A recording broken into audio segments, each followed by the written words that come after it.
Good afternoon. Thank you for joining Graps TV and the Sicko Show. I'm your host, the Matty Man. Welcome to this extended watch along. We're going to be here for about 9 hours off and on. Grab your soda, grab your treats, grab whatever you've got. If you've got some freshen up energy, that's even better. Just kidding. Not really. I'm not kidding. It's good stuff. But anyway. How's everybody doing today? I'm still getting all my systems up and everything. Plus, I have a little bit of side work that I was not anticipating doing today. So if you see me pause the stream or anything like that, it's because I've got people out in the field. They're doing work and they need to know where they're going. So I'm just putting that out there up front. That way, if I have to pause it, then I have to pause it. Just for a minute. Everybody's aware that I'm doing stuff. And it's all good. So how in the world is everybody? Damn, we're sitting on 19 already out of the gate. Thank you. This is brought to us by my sponsors at Cosmic Snacks and Freshen Up Energy. When you want to find synergy, it's Freshen Up Energy. When you want to relax, it's Cosmic Snacks. Hello, Catherine. I see you over there. There we go. I see everybody now. I'm working on it. Just trying to get everything up and running before everything gets started.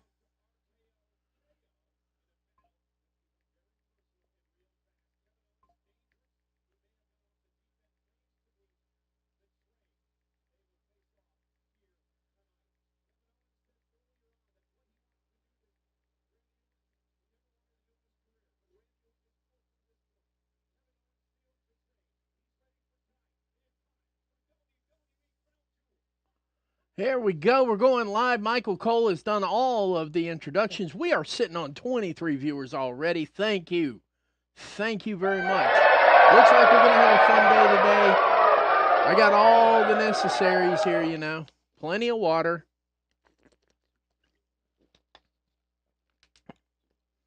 Made sure to have an Oktoberfest on the way in the door. Let's see what we got going on here. Let's get to this. They're still doing the introductions, guys. We got a minute. Everything's going to be all right. Everything's going to be fine. But, yeah, I mean, I've got people in the field today doing work. Let's see. There we go. Got people in the field. Got people doing all kinds of stuff here.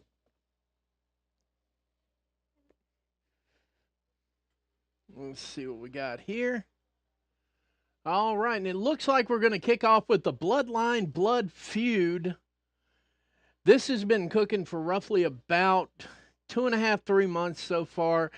As of the SmackDown viewing last night, Jimmy, Jay, and Roman are technically on the same page.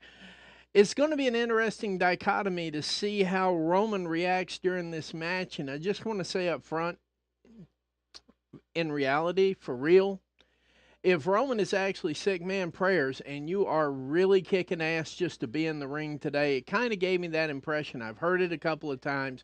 We are going to open up with the Bloodline, and then we're going to close the night with Cody versus Gunther for the Crown Jewel apparent. Now it's not a title, it's a ring. We're down to a ring now. They're going to leave the titles in Saudi. The belts are going to stay in Saudi. And the winners of the women's and men's match are going to come out of it with a championship ring. So this is going to be kind of like that NBA feeling or that Major League Baseball feeling or the Super Bowl feeling. They're really giving Riyadh a Super Bowl feel right now. And, I hope it works out for them. I really do. But let's sit down here now and let's pay attention to this Crown Jewel match. Are we going to get Bloodline rules? Who knows? That was not explained ahead of time. There is going to be a match announcement that I have heard from WrestleNomics coming into this. There is going to be a Fatal 4-Way announced here for Raw tomorrow night. Some of the notable mentions in it, I forget now. Just give me a minute. I do remember Seth Rollins being included in it. I do remember Dom Mysterio being included in it as well. But we'll get the full details when the actual match is announced during Crown Jewel. So you heard it here. Well, probably not first if you follow WrestleNomics. Giving them due credit where credit is due. After Crown Jewel at the Covalent TV will be doing their review show. Mr. Starks will be doing it solo.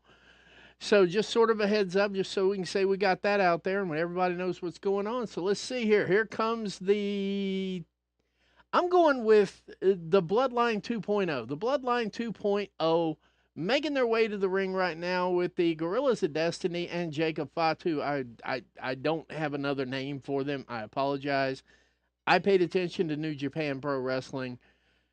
I know the score. I know what we're in for today. And hopefully, like I said, with a big prelude to this, and the prelude to this entire thing is I thought Roman looked a little bit under the weather, maybe about 10 pounds lighter yesterday. So I'm just going to say if he's dealing with what we think he's dealing with, the mere fact that he's showing up and doing the job, you know what? I'm going to leave this guy alone. He's earned my respect. He should earn yours as well. So this ought to be an interesting match here. Roman Reigns' first in ring experience in a while. Let's say since WrestleMania, because anything else we just don't count. You know, this is the real deal. This is where we're at. We're sitting at 30 already out of the gate. That's what I'm talking about there. Mr. Khan, I see you over there on Facebook. And, of course, Catherine, yes, I've got 3 bottles of water here. I'm ready to go for this thing. Of course, I know we're going to have breaks in between the matches because that's just how it goes. But that's okay. So right now we got Solo Sikoa Slaw sitting in there with Jacob Fatu and the Gorillas of Destiny. They're putting the ones up, and people are putting a thumbs down. Thumbs down for this. 35 viewers. Oh, my God. This is starting off really good, guys. Thank you. Let's keep this energy rolling. Let's like, comment, share, tell a friend to tell a friend. See what we got here.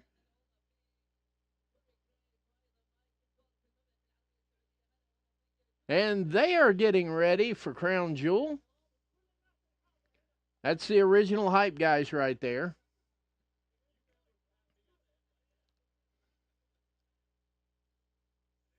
This is going to be Jacob Fatu's first PLE featured.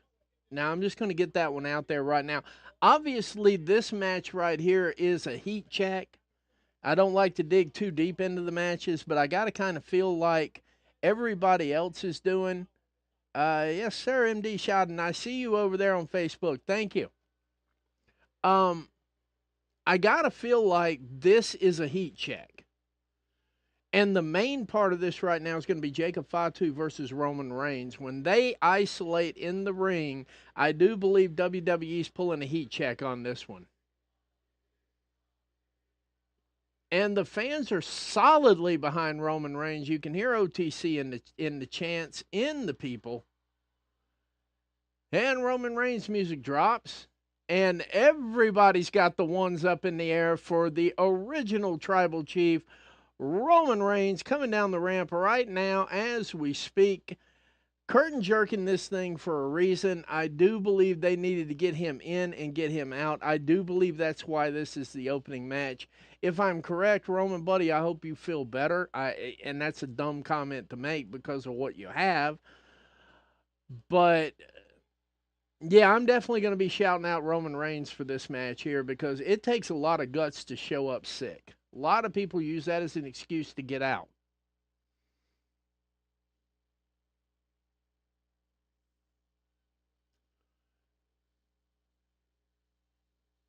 Yep, the crowd is definitely, you can hear the OTC chants in the background. The crowd solidly behind Roman Reigns on this one.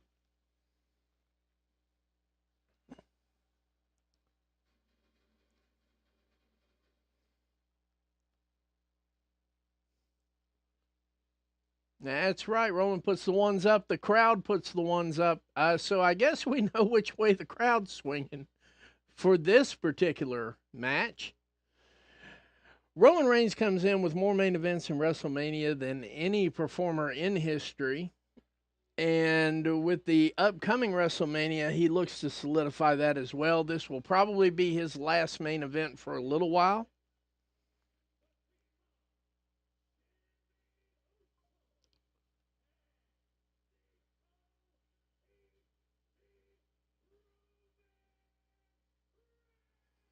Dutiful to note here is we've got the ring announcement coming from the gentleman from NXT.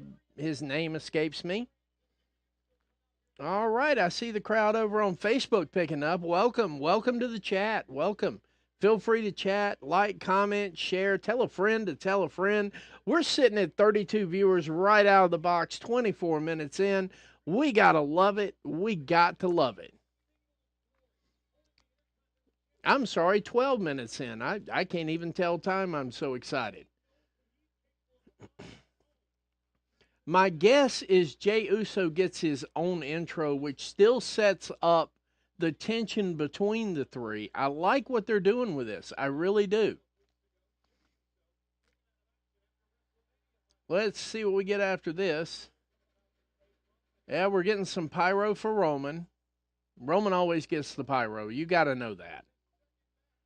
Let's see what we got here. I think what I'm getting right now is a lot of people reading watch along thinking they're going to get a free stream of the video, and they don't understand that we're actually sitting here watching the show because we all paid for it. That's what I think's happening right there. Let's see what we got here. Yeah, Facebook's kind of putting some stuff out there. We're kind of filling it out, seeing how it's going here. All right, where is Jey Uso? That's a good question.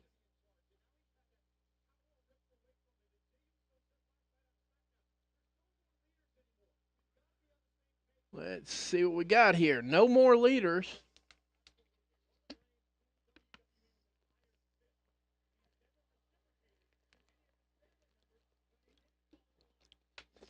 All right, we're waiting, eagerly awaiting Jey Uso's pop.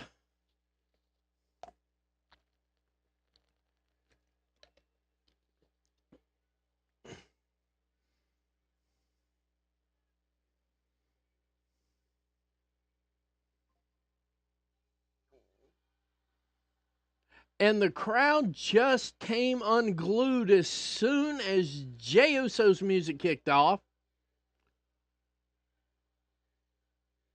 The entire crowd.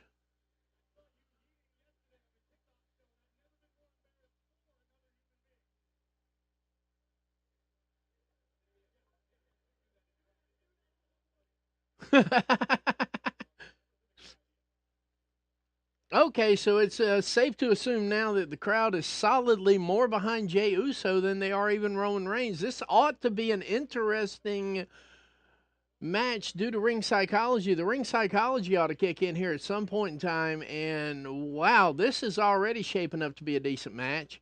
And we haven't even rung the bell yet. 35 viewers right out of the mofo gate. Gotta love it. Got to love it.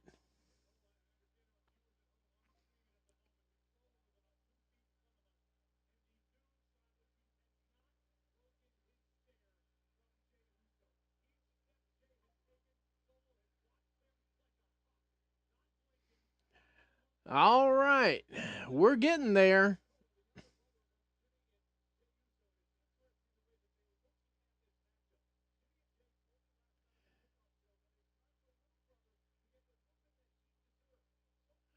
All right, we're almost there. We're getting there. It takes Jay a minute to get down all those steps. 36 viewers. Thank you very much, guys. Stick with us. It's going to be an all-night thing here. Hang on just 1 second. I'll be right back.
And we're back. Sorry about that. Like I said, I'm going to be dealing with some work going on here as well, and everything else. That keeping my people safe comes first.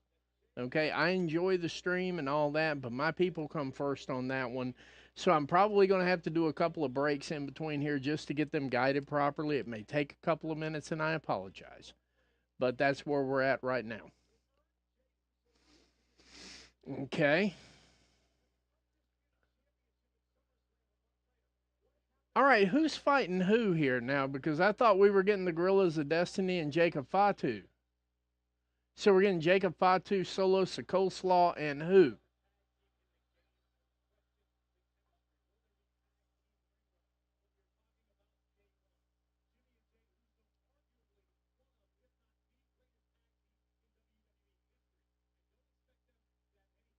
All righty.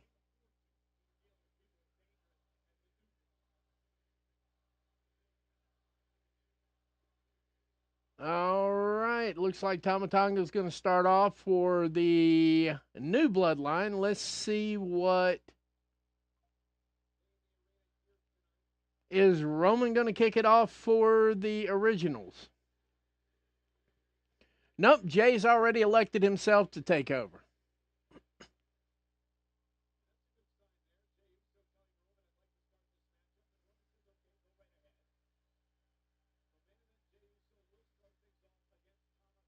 Yes, main event Jey Uso, Tamatonga kicking off. Let's see what we get here. Let's see if we even get a collar and elbow tie up.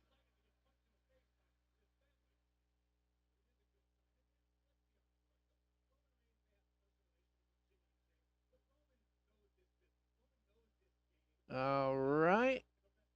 They're filling the crowd out right now. There's nothing wrong with that at all. 36 viewers. 36. Let's hear it out for y'all, man. You guys are rocking today. Let's see what we got here.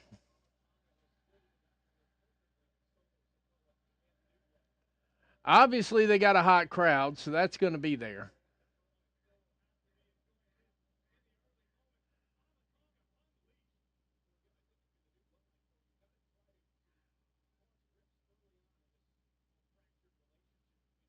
All righty. So far, so good. Tamatonga coming down hard on Jey Uso. Pause. Let's see what we got here.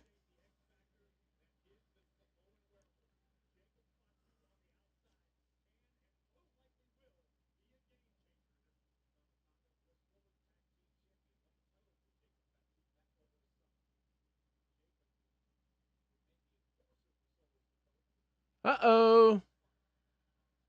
Ooh, stiff uppercut. Uh-oh. Oh, and scary.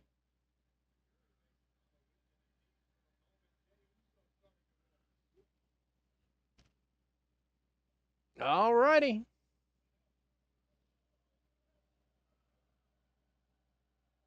Tag team, first tag between the Usos since WrestleMania. Uh.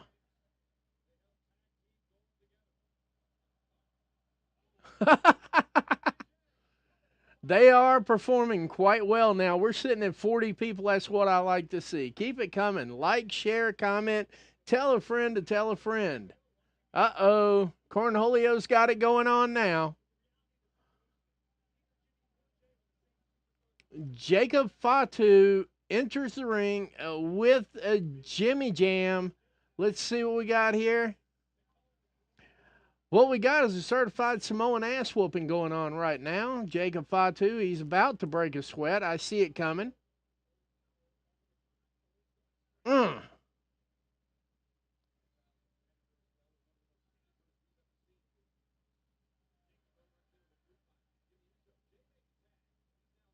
Ooh! High kick, high punch, uppercut, super kick.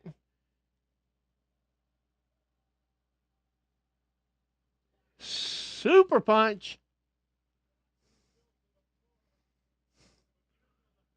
Uh-oh, Tamatonga gets introduced to the outside. Solo Coleslaw thinks twice about it. High slides right back up under the ring. We've got ourselves our first bit of tension in this match.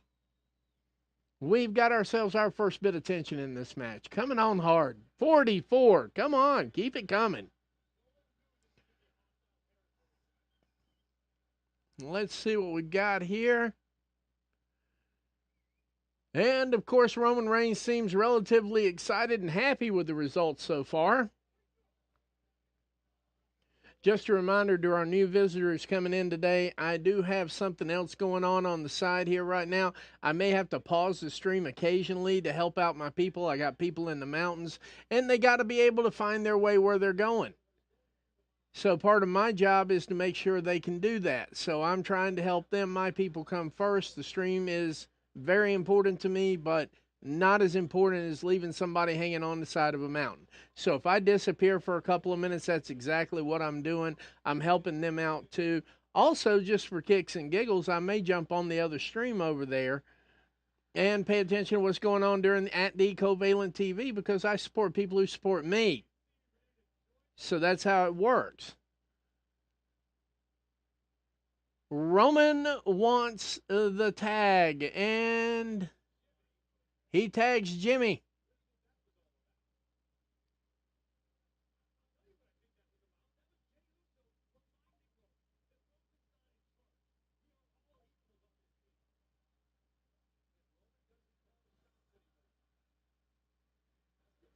Here we go. Now they've got a little bit of tension between there. Roman's got the, I can't believe you did that to me, Nato Jacobs.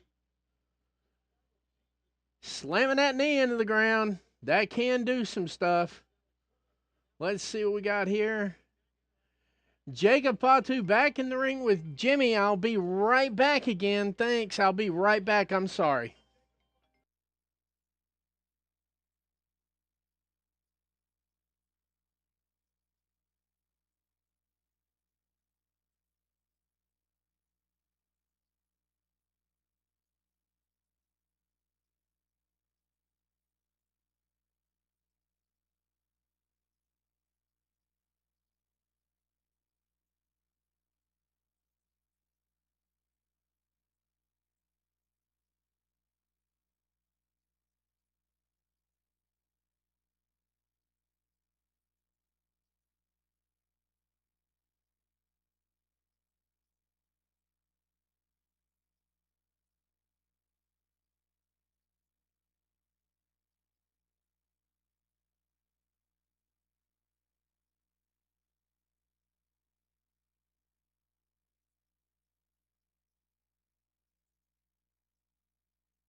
And we're back. Sorry about that. Sorry about that. Like I said, I'm not going to leave people sitting on the side of the mountain. We're back. We got 52 viewers already. That's what I'm talking about.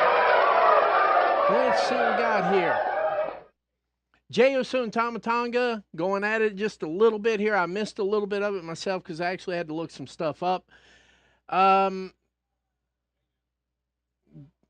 Rake of the eyes. You can lift all the weights you want to, but you can't make your eyes stronger.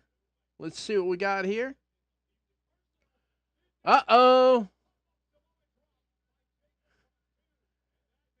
Jacob Fatu meet Jimmy Uso. Jimmy Uso, Jacob Fatu.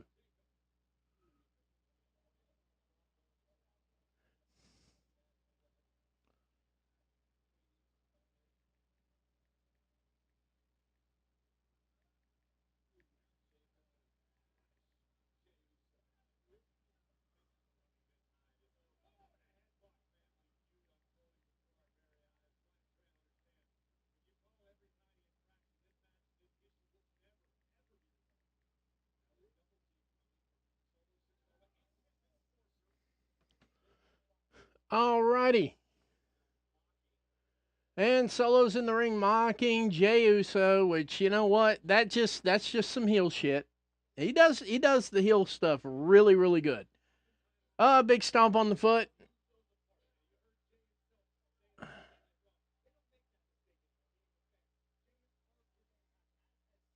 Let's see what we got here.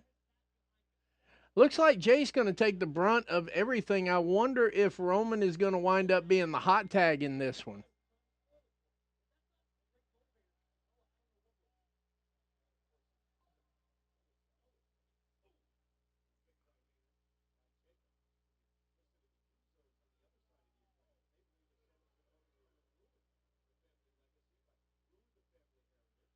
All righty. Let's see what we got here. Got a nerve grip on him. You know, this used to be a thing back in the old WWF days with the Samoan SWAT team. The nerve grip was something they used to do on a regular basis. It's just kind of paying homage to those guys, you know?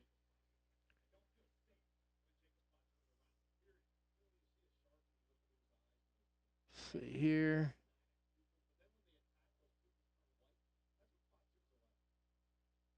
Let me make sure I'm looking at that thing correctly, too. Give me 1 second, guys. I got to look at something.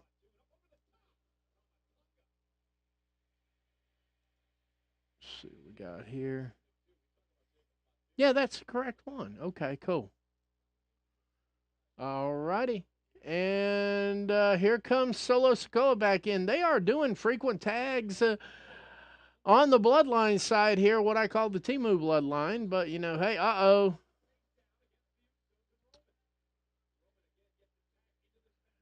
I got to say, though, the crowd is solidly behind Jey Uso, and there's the end-all, tell-all of that. I don't know if anybody's noticed this or not. I don't know if it makes that much of a difference, but is Solo Sikoa's thumb adequately taped up like he normally does when he wants to do a Samoan spike? Somebody tell me, because I can't see it. They are giving some good time to these matches, though. We are deep into this so far. We are very deep into this. Let's see what we got here.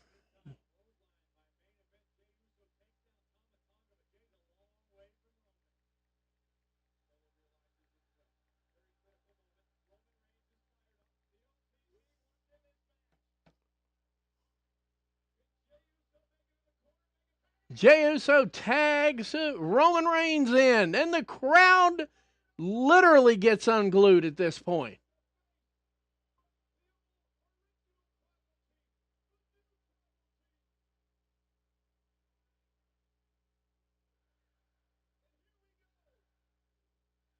So we are just going straight fisticuffs. Tell a friend to tell a friend.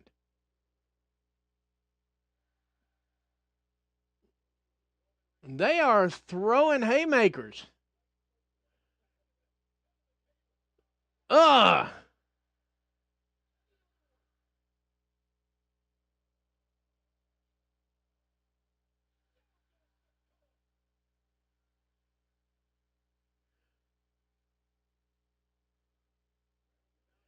I don't think this is the hookup though. I think if he can get to Jacob Fatu, that's where the match is going to be. Now here we are in isolation here.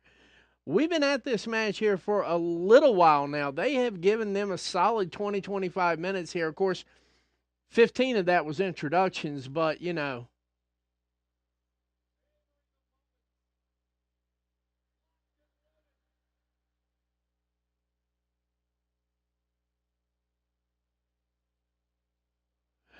there's a lot of lull here for the crowd to think about too. That's just something there to consider. And he went for the Superman punch.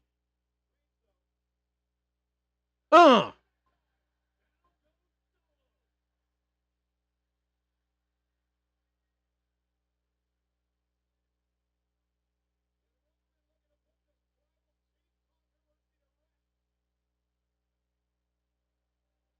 do we get the ooh ah?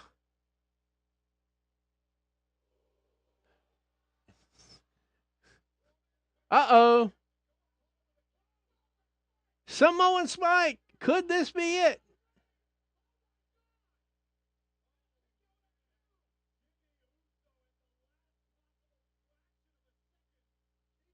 Saving the match. I would say saving the match. That was a 3 count right there. That was easily a 3 count. Uh.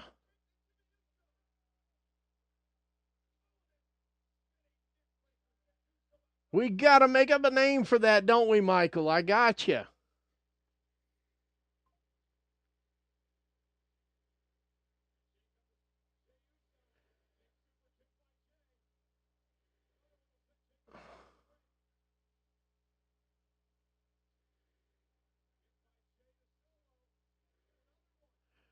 And so Jimmy's just handing out super kicks like they're 2 for 1 at the ice cream stand. Never mind. Got caught by Jacob Fatu and got laid out yet again.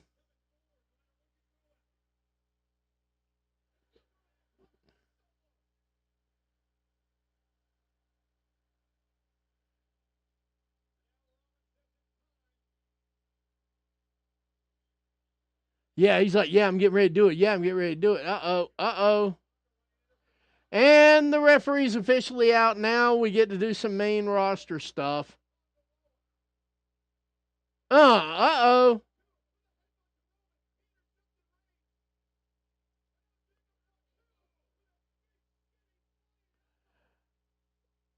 Yep, I can see this one breaking down right here. Looks like the referee's going to magically find himself here in about 2 more moves out of this move set.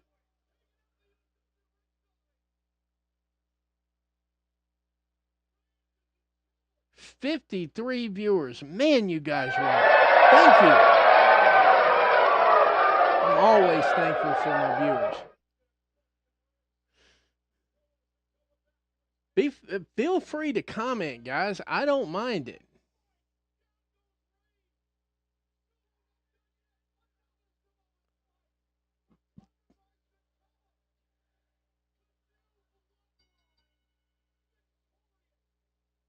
Are you kidding me? Are you kidding me?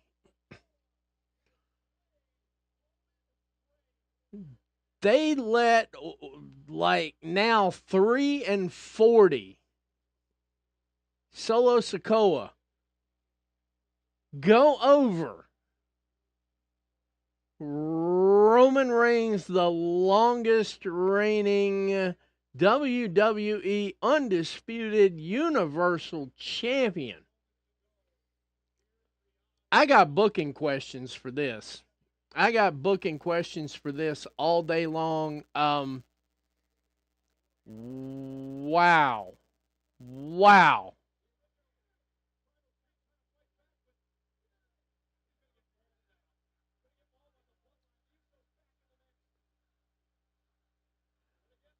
Somebody's going to be coming. I think we get Hikuleo in this. I feel a Hikuleo showing up. Either a Hikuleo or a Zillafatu. I'm feeling it coming.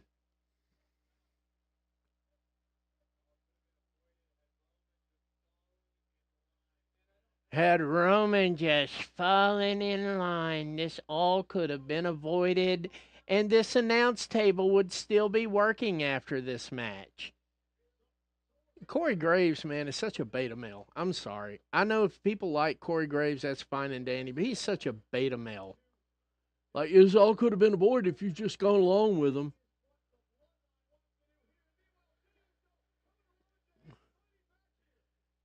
Jey Uso trying to break this up. We're trying to get some semblance of order here. In case you're just joining us, Solo Sikoa pins Roman Reigns in the Battle of the Bloodline.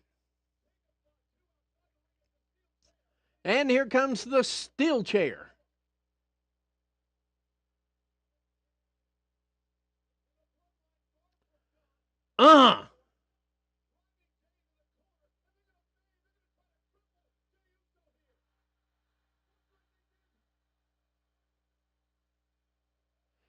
Oh, never mind. Here comes Sami Zayn sashaying his happy little ass on down the ring here.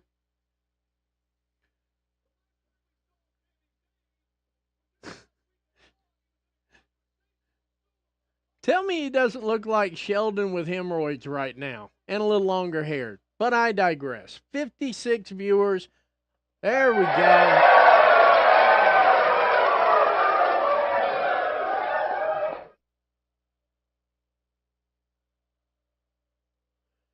And the fans are solidly behind Sami Zayn too.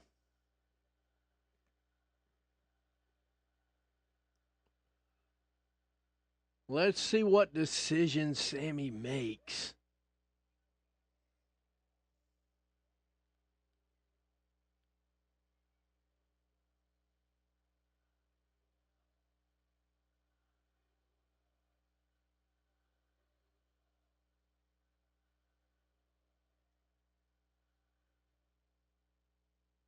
Sami's got to make a decision. Does he let his best friend take the chair to the head? Or does he join Solo Sikoa? Oh, exploder. And he's getting ready to get his ass whipped, and we knew this was coming, but he's fighting. Do we get Hikuleo? That's the only question. Hikuleo or Zilla would make this thing work, but now we've got 4-on-4, and we're ready for War Games.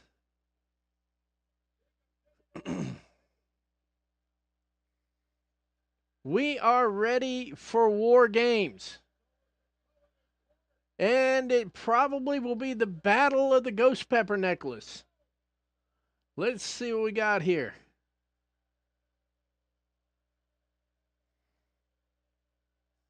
I think this crowd is incapable of chanting "you fucked up." That's basically the only thing I see coming here.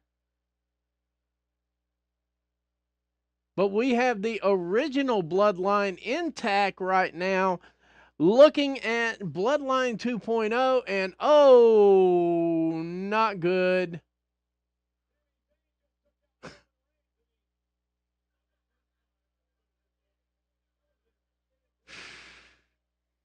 And Sami inadvertently knocks Roman Reigns out, hits the reset button and Control-Alt-Delete all in the same motion.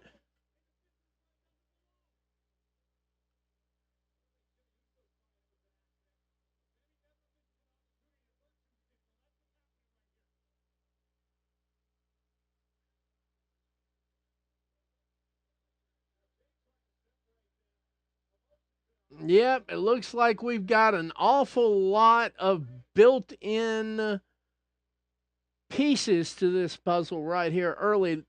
Long story short, this is going to wind up getting settled at War Games, maybe. Who knows? 4 years into this thing and still going. It could get settled at War Games, but who knows? Sami Zayn came out, tried to lend a hand, inadvertently hit the reset button on Roman Reigns, probably hit Control-Alt-Delete too. But here we are. Here we are.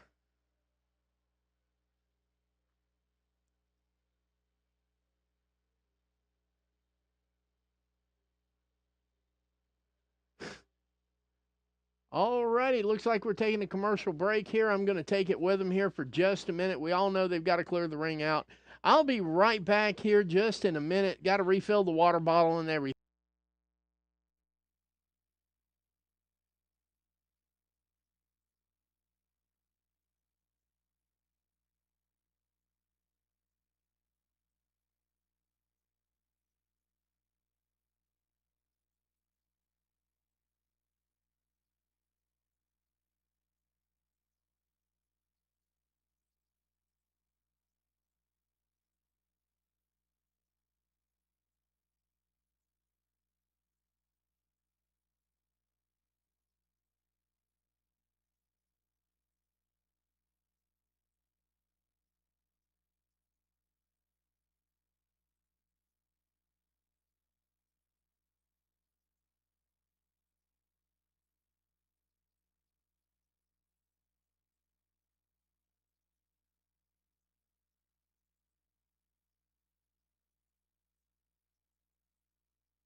And we're back.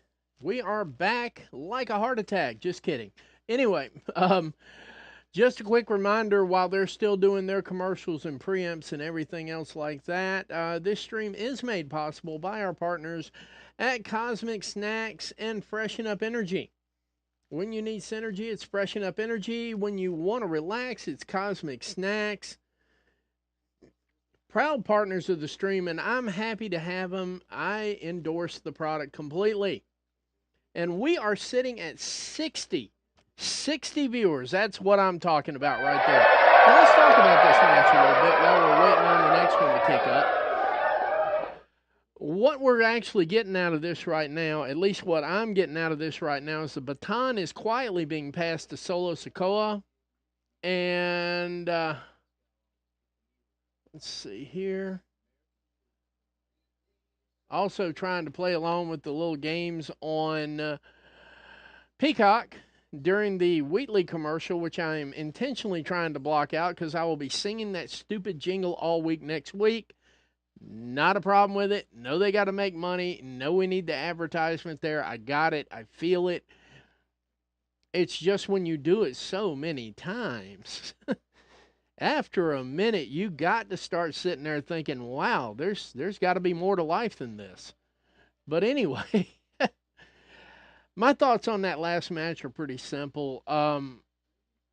They're building to War Games. Obviously, this was a setup match. A lot of things that happened in Riyadh, the one reason that I have such a hard time, well, there's two reasons, obviously. One reason is completely obvious. The actual role that women will play in this bother me a little bit because it seems like they have to cover completely up because it's cultural, but the men can walk around basically in a pair of underwear, and everybody's cool with that. I got a problem with that, and it's my problem. It's not anybody else's problem. That's how I feel about it. The other problem I have with this is because I feel like a lot of the matches in here are throwaway matches. Now, shout out to Triple H to try to make this thing a relevant PLE. The titles, the rings, that really solidifies everything there. At least it gives it somewhat of an important feel. But Riyadh has always been like a throwaway match haven for me. That's kind of how I've been feeling about it. It's where I'm at with it. We're back now. Damage Control coming down to the ring. Looks like we're going to go ahead and get this tag team thing out of the way.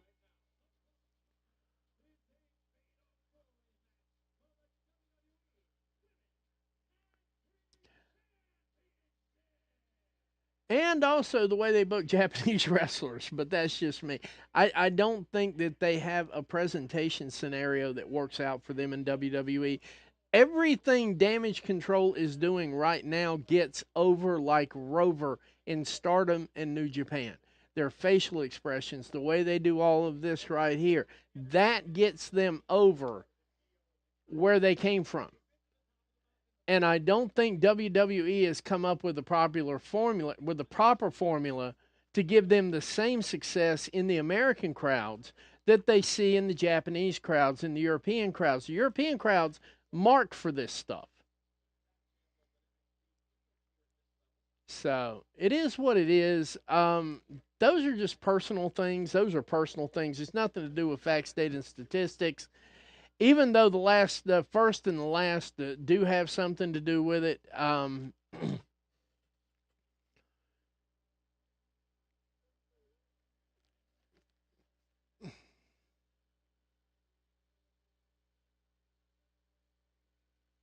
who might this be?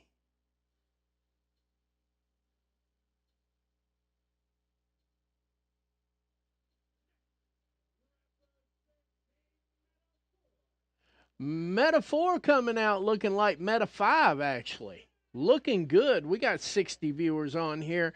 You guys rock. I just want you to know that. You guys rock. Thanks for hanging out with me today. And, the feeling is mutual. The feeling is always mutual. I see some folks popping in over on Facebook. I see them coming in on Facebook. So we got Metaphor. We've got Damage Control so far in the ring.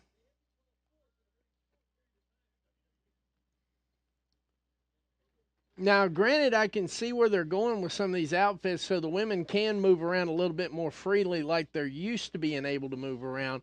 See, when it comes to women's matches in Riyadh, Saudi Arabia, I give them a lot of leeway because they have to basically show up in outfits they're not accustomed to wrestling in, and they have to work an entire match.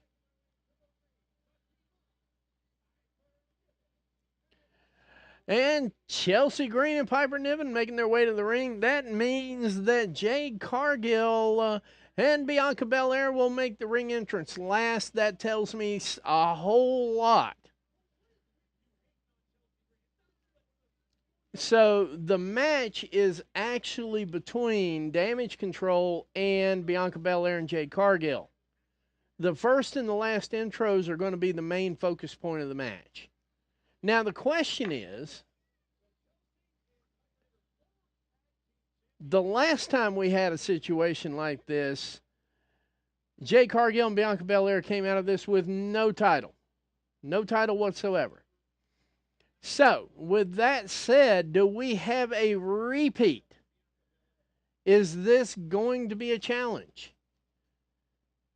And how long is it going to take Damage Control to take the titles? That's the question I've got right here. I've already blown one here.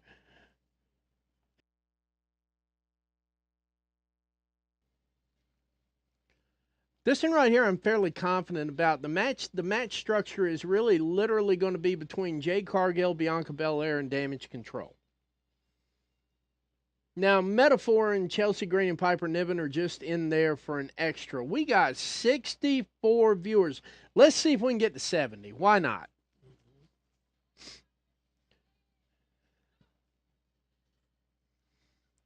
Shout out to that outfit.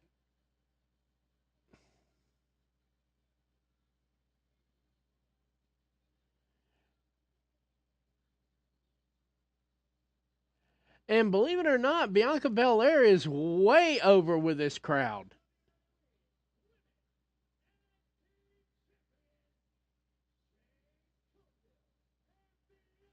This is really going to tell me an awful lot, though, right here. The outcome of this match is going to tell me an awful lot about backstage politics that I've been following here for the last week. And if you haven't been following him, Montez Ford put out a little statement. Actually, it was a big statement. And there was a whole lot you could read between the lines on. I'm wondering if that translates out to this match right here. That's the reason I'm saying I'm wondering how long it's going to take Damage Control to take these titles off. And if Bianca Belair and Jade Cargill lose, you can best believe that's punishment for that Montel Ford statement that came out earlier. Not that he was wrong. He was absolutely correct in everything he said. He did not miss a beat.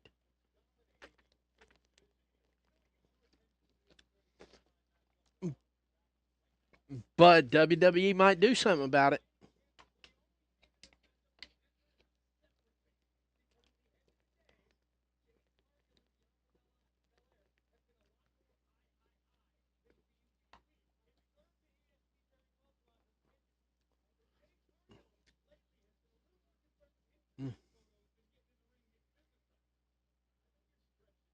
Corey Graves out here trying to make conspiracy theories.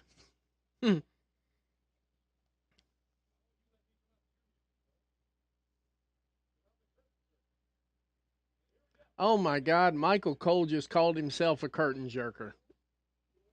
Michael, we need to have a conversation about your knowledge of terminology, buddy.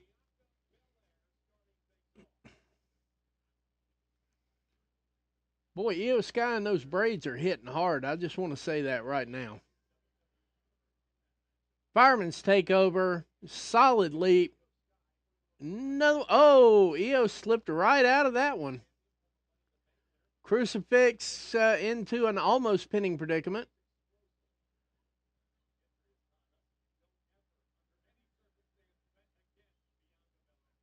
Uh-oh.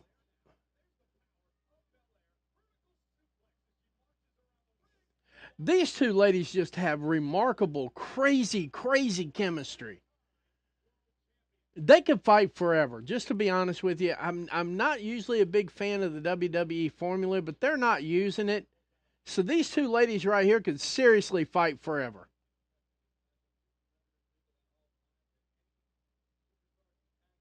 Not yet. No, she's not showing off. That's actual wrestling. That was actual chain wrestling, Corey Graves. She's not showing off. God, I hate it when that guy opens his mouth sometimes. To be a professional wrestler, he has forgotten everything he should have ever known. And Io Sky just basically tapped Chelsea Green's reset button without even a thought. Uh, no, I could literally watch Bianca Belair and Io Sky fight forever. I really could because they really get it. They understand it. It's great to be part of the quote unquote biggest company in the world, long as you can remember where the hell you came from. Count of two off of that. The Will Ospreay looking flippy stuff that everybody hates if AEW people do it, but that's okay. We're sitting on 66 right now, 66. And Jade Cargill gets tagged into the ring, and it's actually not a hot tag.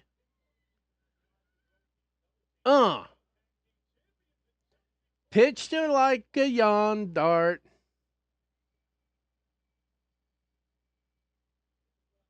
Quick post down. Uh-oh.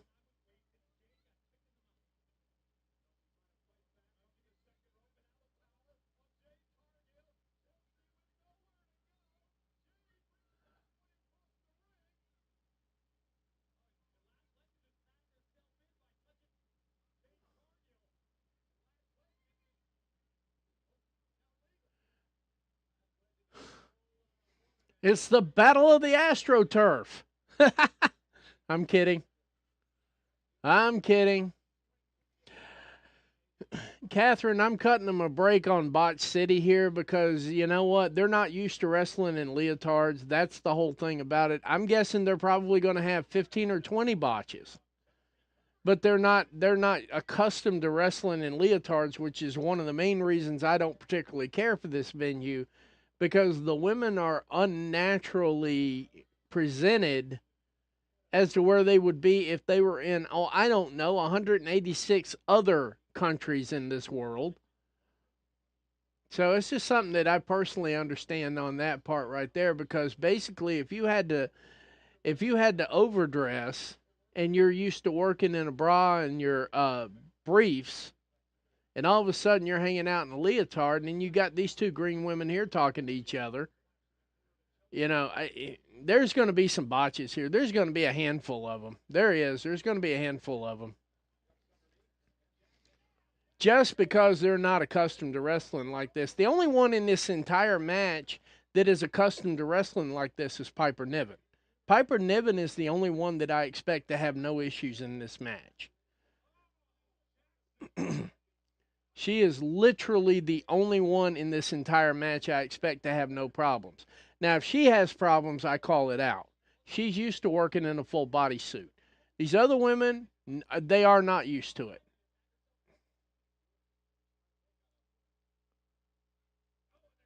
Kairi Sane.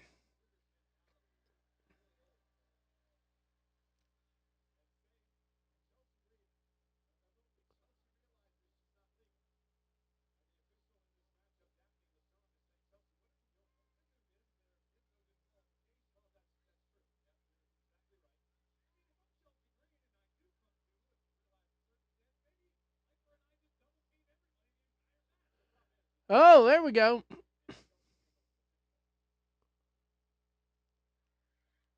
Nice. Like I said, Kairi Sane knows how to wrestle in a full body suit. I know Piper Niven because she always wrestles in a full body suit. So I don't see a problem out of her. The rest of these ladies, I'm not expecting much.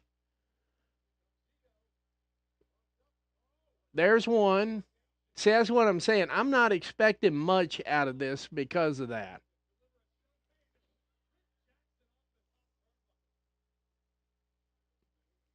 All right, like, comment, share, tell a friend to tell a friend to tell a friend. Let's see what we got.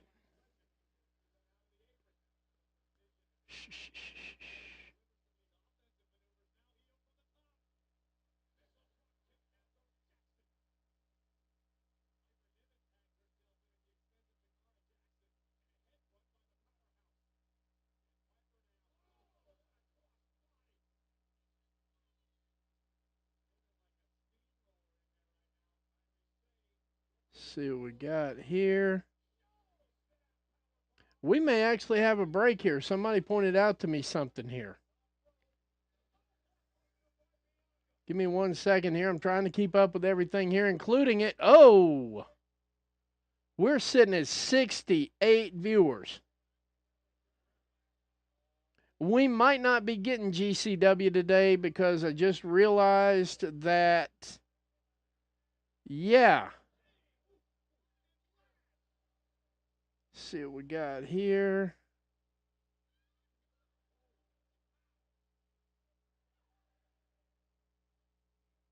Let's get us over here.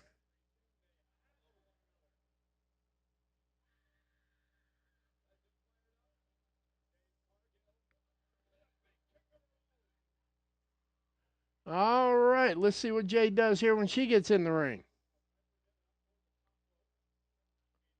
Trying to get a few things out here real quick, too.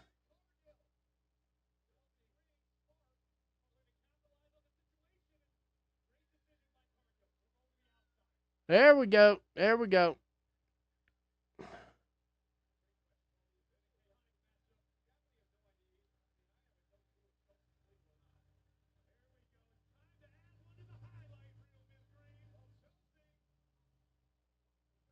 All right. Looks like Chelsea's going to go high here. Nope, changed her mind. Nope.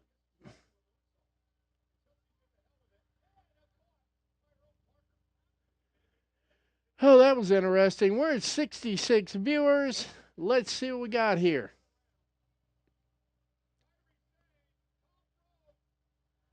There we go. Flying high, Kairi Sane takes out, let's see here, Chelsea and Piper Niven.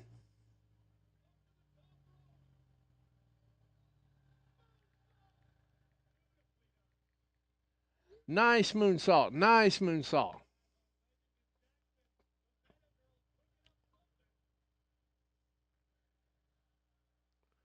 And, of course, the crowd's jumping in there with "This is awesome." Oh!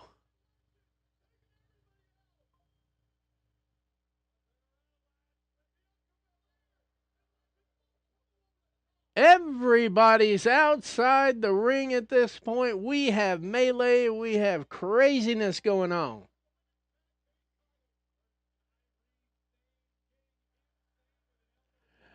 So it looks like how we're going to do this is this. We're going to do Crown Jewel.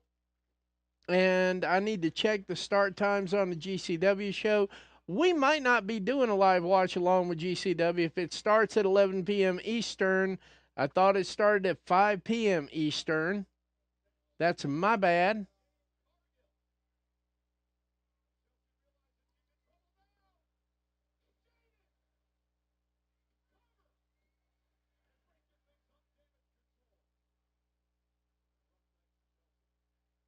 Yeah, Chelsea's eating a lot of beatings right now. Chelsea has eaten a lot of beatings.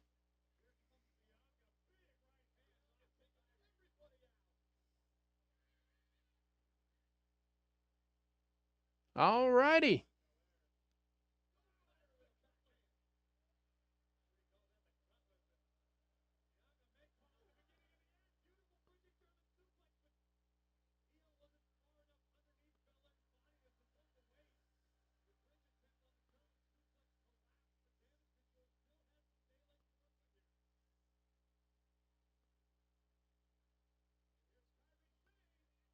There we go.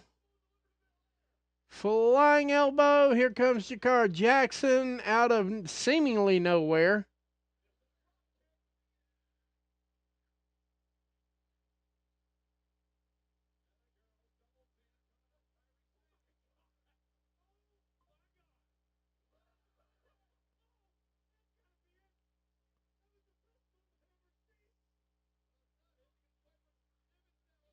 Oh my goodness, Piper Niven just dropped her on her head. Oh, code breaker.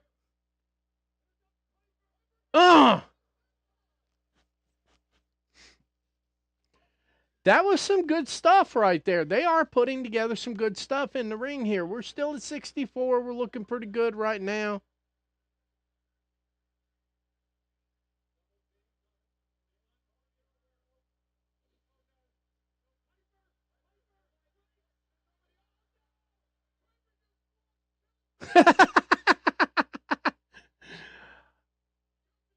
Oh my goodness.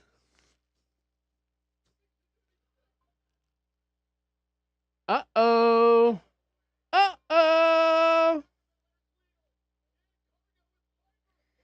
Shout out to Jade Cargill for getting her up that high for the Doomsday. And they retain. Bianca Belair, Jade Cargill retain in the Fatal 4-Way. That was amazing. Even with all the potential for the botches, they still put this thing together. It was definitely not a botch fest, per se.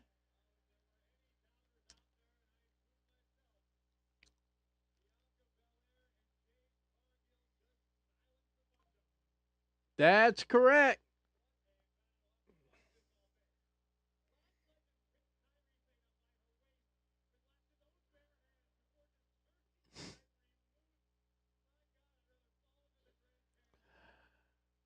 This right here, this sequence with Piper Niven and Chelsea Green, that needs to be a thing. That's a good finisher right there. That needs to be a thing.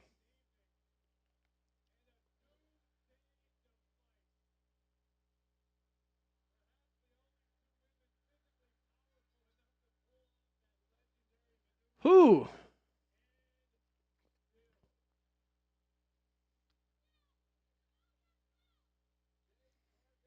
And of course, Chelsea Green never had a shortage of who to blame.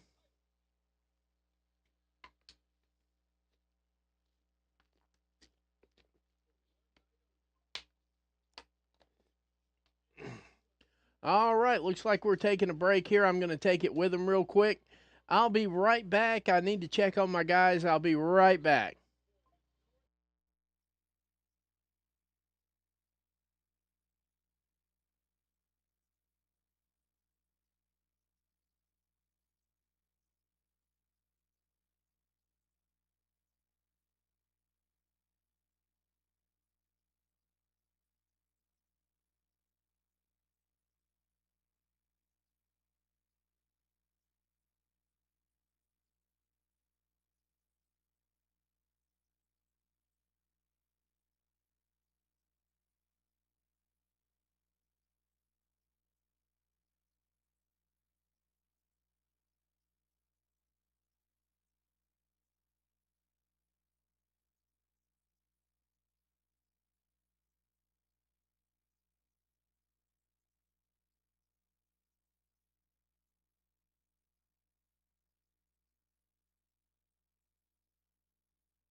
And we're back. I went ahead and did a programming note there. So we are going to be taking a break on this stream after Crown Jewel. Then we're going to pick it back up tonight at 8 o'clock. And then we're going to have a little bit of a review show in between Collision and GCW. I'm going to cover it. I'm going to cover it. I said I would cover it, and I'm covering it. So here we are. We got 65 viewers in. So what we're going to do is we're going to get to the end of Crown Jewel. Then I'm going to stop the stream completely. We're going to pick it back up at 8 p.m. Central after this part of the stream. After this part of the stream. make sure you check out at the Covalent TV. Immediately following the stream, Mr. Stark's going to bring in that good energy and also your facts, data, and statistics, and a complete and thorough review of Crown Jewel.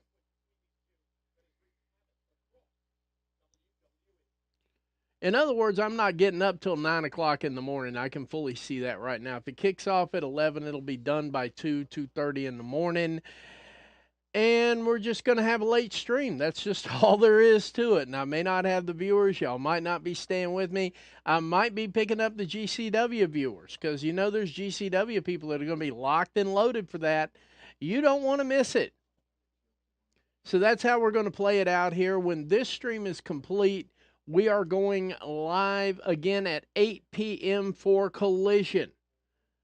That's the route we're going to go. Then we're going to, when we finish with Collision, we're going to do a short review, a very short review of everything that's happened today in professional wrestling. I may throw a couple of other things in there. I don't know yet. I haven't gotten that far. I miscalculated on how this stream was going to go together, and I'd be the first person to admit it. I blew it. You know what? Hey, I'm there. We're human.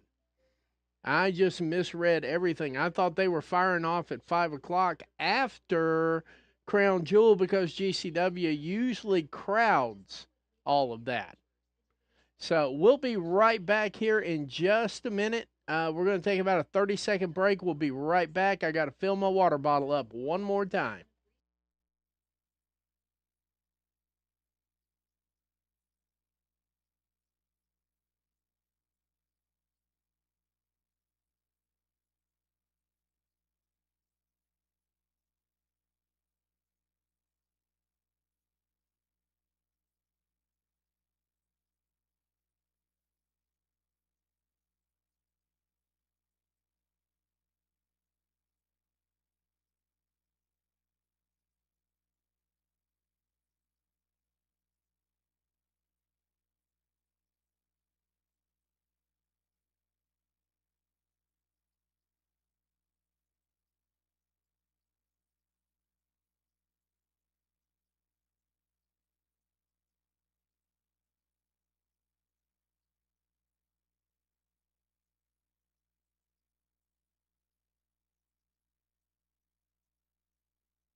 Shout out to him catching a Disney World commercial. I'm pretty sure, are we all watching the same commercials?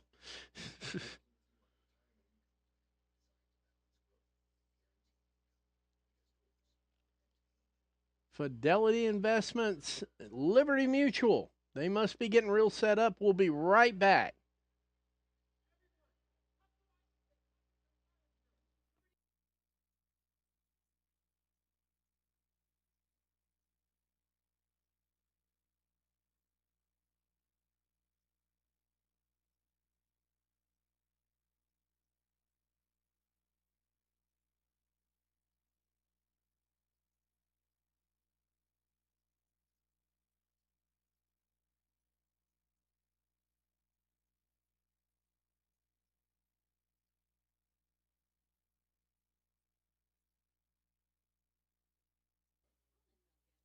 And we're back. We're back live, and here comes Seth Rollins. Seth freaking Rollins making his way down the ramp right now. He's going to be battling with Bronson Reed, and if I'm not mistaken here, this is kind of how I'm feeling about it with this feud right here. I think Seth Rollins has chosen Bronson Reed as the guy he wants to work with a little bit, maybe build up.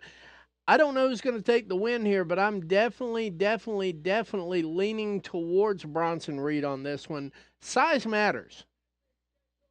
Just ask anybody. Size always matters.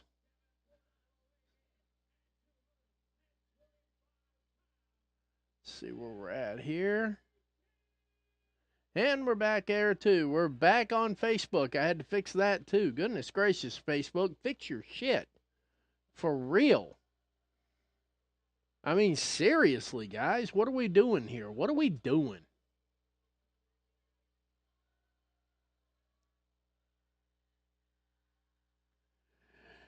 This is Seth Rollins' 11th trip to Saudi Arabia. Apparently, that tells me he hasn't missed a crown jewel yet. So,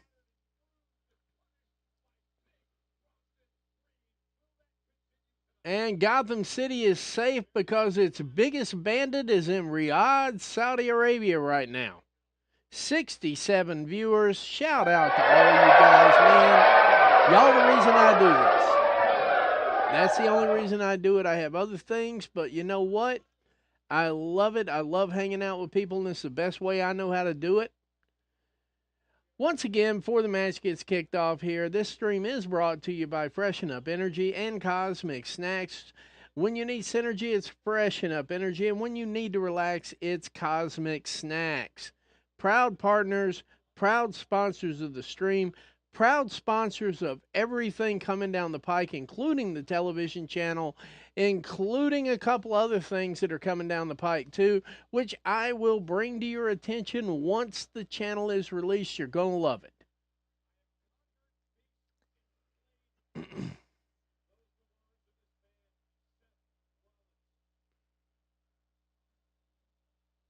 And here comes Big Bronson Reed.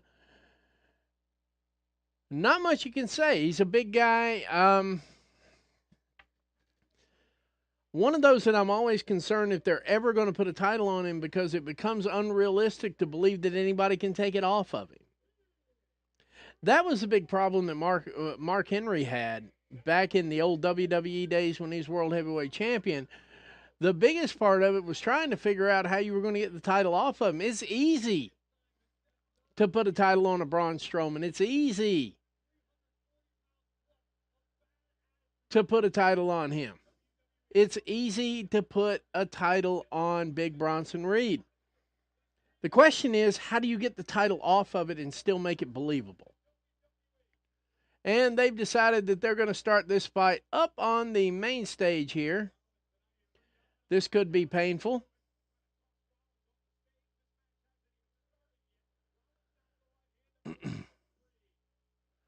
Rollins bringing the pain.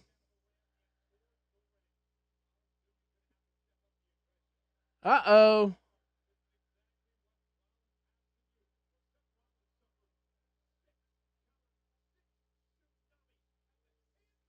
That would be 6. 6. Count them. 6 tsunamis. Catherine, I think the question of the night is how many botches are we going to have in this match? This is the one I figured was going to be botchamania all night.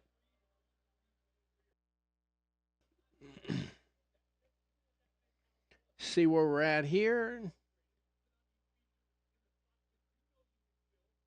All right, Seth Rollins taken to the air. Maybe Bronson Reed is off his feet now. So is Seth Rollins, but that's neither here nor there.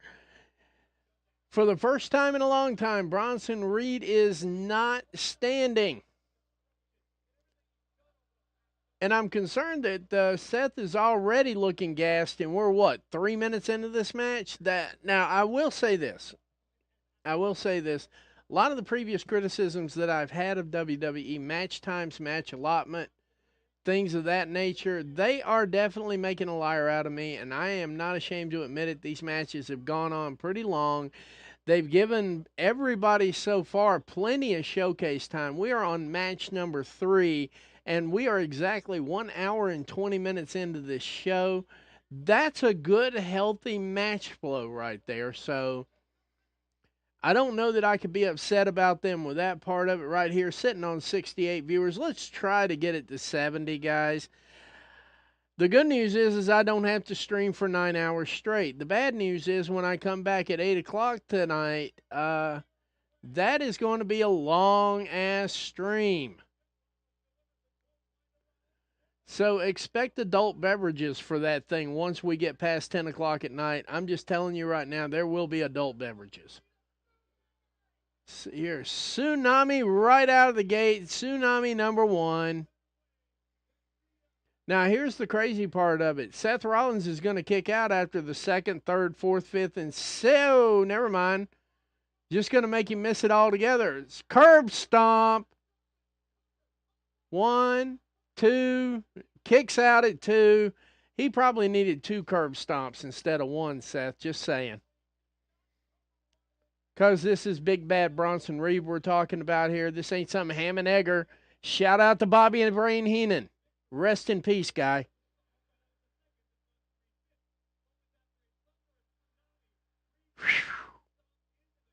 The visual on that, shout out to the camera crew, too. The camera crew seems to be on top of it today. They are able to show us some views of things that you just do not imagine you don't see on a regular.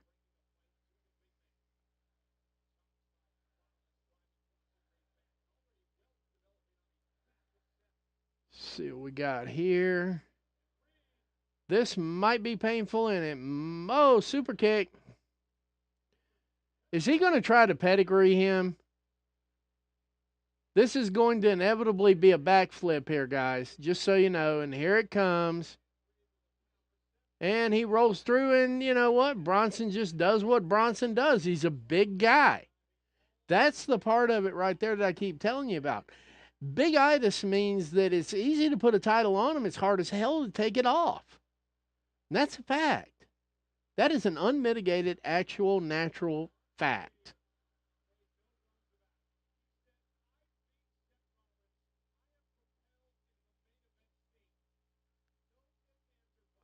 That is true. If he beats Seth Rollins, that's a quick ticket to the main event scene. The question is who's going to want to work with him?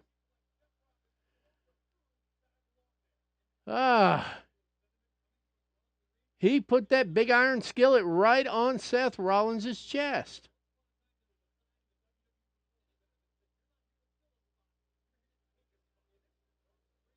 Yeah, whatever Corey Graves just said. Anyway,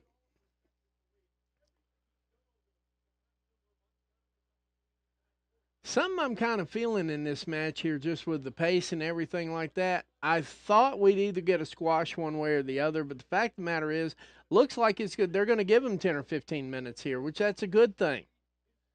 And we've got 4 more matches. Ain't that something? 7 matches at Riyadh, Saudi Arabia. So I'm probably just going to get a couple hours of break in between. I'm going to be helping out with the at the Covalent stream, keeping numbers. That's what I do. I consider that to be a job, and I enjoy it.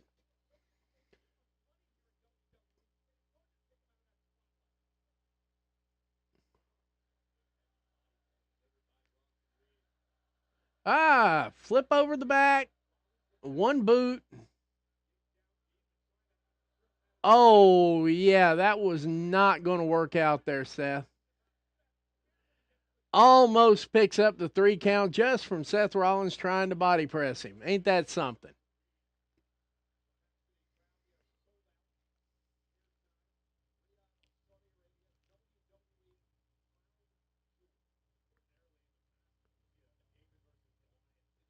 Come on. And plus, I'm a little bit concerned whether Rollins is kind of gassed here or not. This is his first real match back in a while.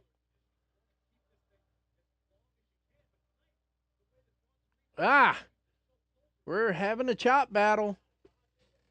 Big headbutt from Bronson Reed.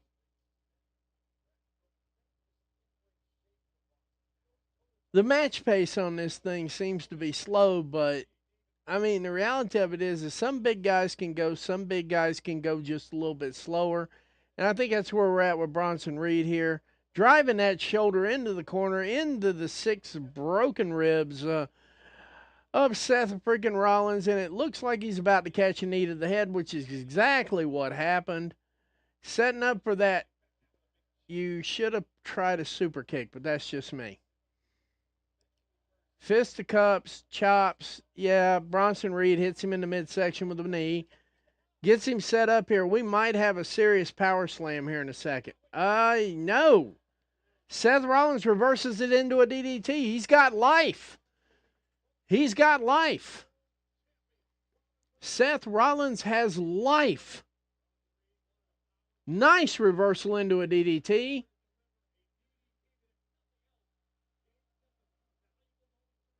Exactly. I mean, you've got to be able to separate yourself from these people. I hate to use it. They have bastardized these terminologies so badly, but that's okay. I mean, it's an apropos word for exactly what's going on. Uh,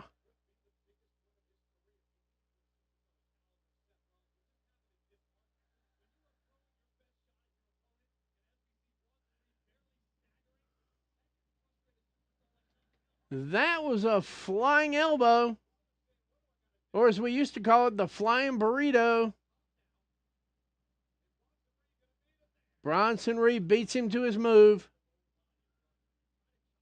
Give everybody a second to call what they're doing next and, get a little rest in there. There's one thing's for sure, it's not wintertime in Saudi Arabia. That air conditioner's cranking out heavy.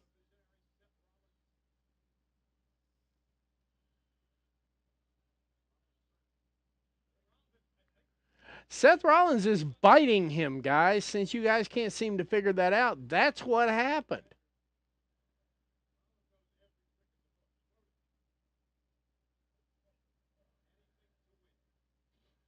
Oh, the ring moved when that happened. Frog splash. One and he's out. Yep, I didn't think that was going to hold Bronson Reed down at all.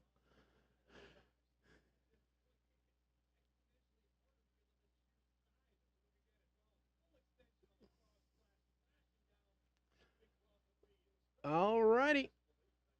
We are getting into the deep end of the ocean here pretty quick here. Let's see what Seth's got in the tank. More especially, let's see what Bronson Reed's got in the tank here because this is his spotlight moment. Seth didn't need this. Bronson Reed needs this win. Super kick. Discus punch. Another one to the back of the head. And literally no effect whatsoever. He sold it really well. Big power slam. I'm still sitting here on that bloodline win from match one. I really am. I'm still stuck on that one right there. That's got me kicked. I got to say, I'm a little gassed on that one. I am. I'm just like, what in the world is it going to take to establish synergy? You could have let Roman get the pin. Crowd goes home happy. We still got War Games. Bronson Reed with the power slam, actually with the Death Valley driver, so to speak. Seth Rollins kicked out at 2. That's not a shocker. Let's see where we're at on this one.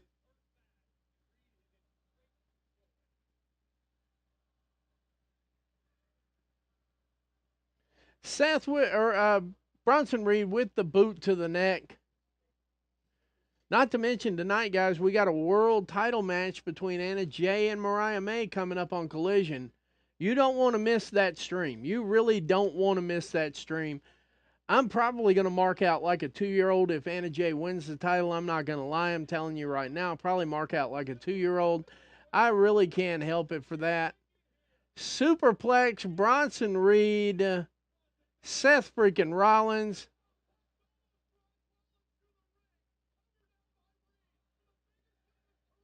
Oh, 2 3/4. Just about enough.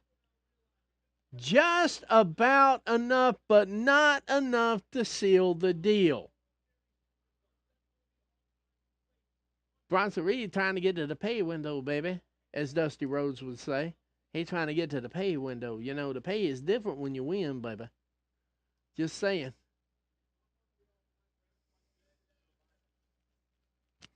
Bronson Reed, if you will.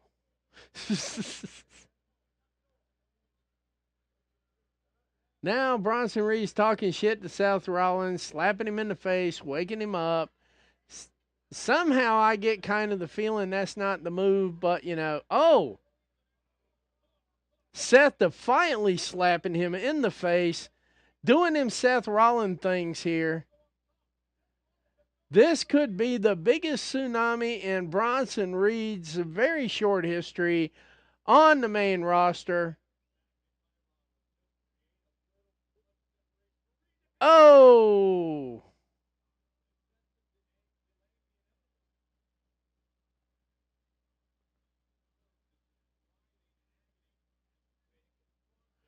And Seth Rollins rolls completely out of the ring.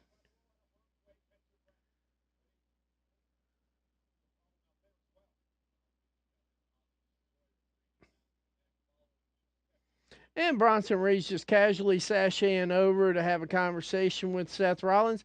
They're probably going to swap recipes. You never know. I mean, I heard Seth Rollins makes a mean ghost duck, you know?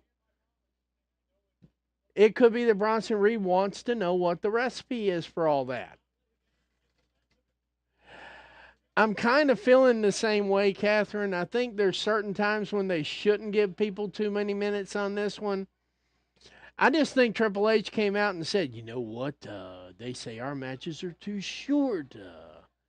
We'll give them 20-minute matches every single time, whether they need it or they don't need it, because I'm Triple H. You know? So far, if you're keeping count, Rollins has put 9 concussions on this guy if they were real. And so far, it's not really moving Bronson Reed the same way as it would in other scenarios.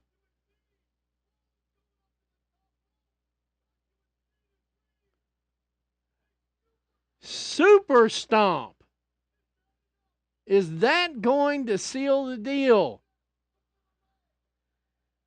And Rollins going to pay window, baby. Nice win by Rollins. I'm with you on this, Catherine. I was about ready to throw the white flag up. The investment rate for Bronson Reed for me right now, and Seth Rollins is still a good wrestler, don't get me wrong. He's still a pillar for WWE. I'm looking for, as much as y'all gonna hate to hear this one right here, I got a hot take for you here. If Seth Rollins could not get him over with a crowd, there's a slip on the way in the future of one Bronson Reed, because I can tell you right now, the match flow was what you expected from a big guy, and Seth was trying to work all the tricks and work all the angles.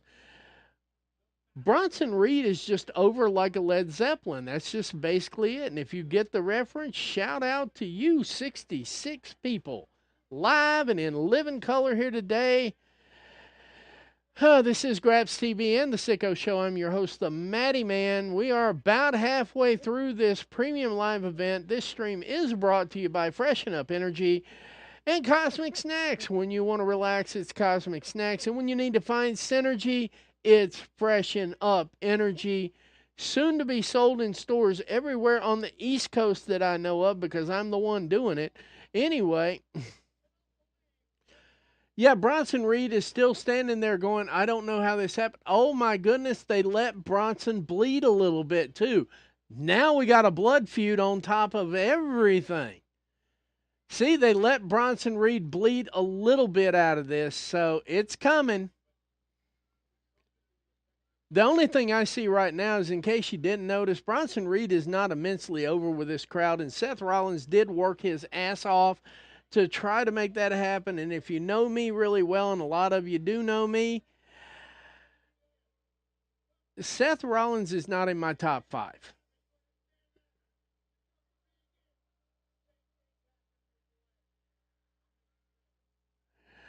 Unfortunately, Seth, you didn't make him famous. That's the problem. But we are catching commercials here now as they get ready for the next match. I'm going to catch one here for approximately 1 minute. I'll be right back. So far, WWE's got these matches going out long. That one right there probably could have been done in 10 minutes. I will agree. It was kind of dragging out. The fans lost it a while ago. But that's okay. We'll be right back. They're cutting out on these commercials here, so we're going to take one too. Live from Riyadh, Saudi Arabia, it is Crown Jewel. This is Graps TV. This is the Sicko Show. We'll be right back after the commercials are over. Thanks.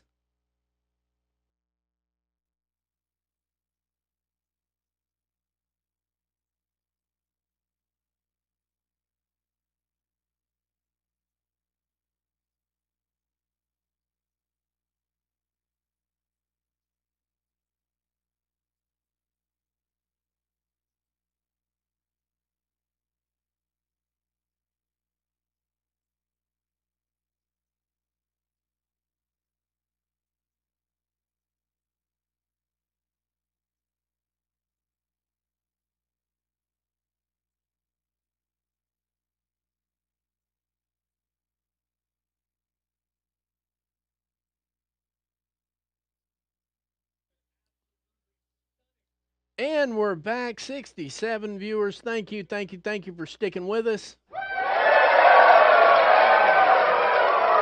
They have unveiled the Women's Crown Jewel Championship, which we now know will devolve into a ring, a single piece of jewelry that the winner of this match will take home with them, and the bragging rights of being the Crown Jewel Champion, which I'm guessing is going to be something similar to an NBA title. No, no, no, no, no. Let's not get crazy about it here.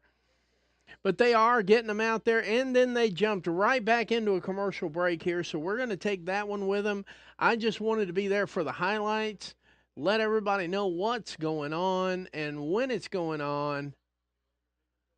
So, yep, we'll be right back after this. The women's match ought to be reasonably entertaining. There's a whole lot of built in stuff to go along with this. We could talk about Tiffy Time, we could talk about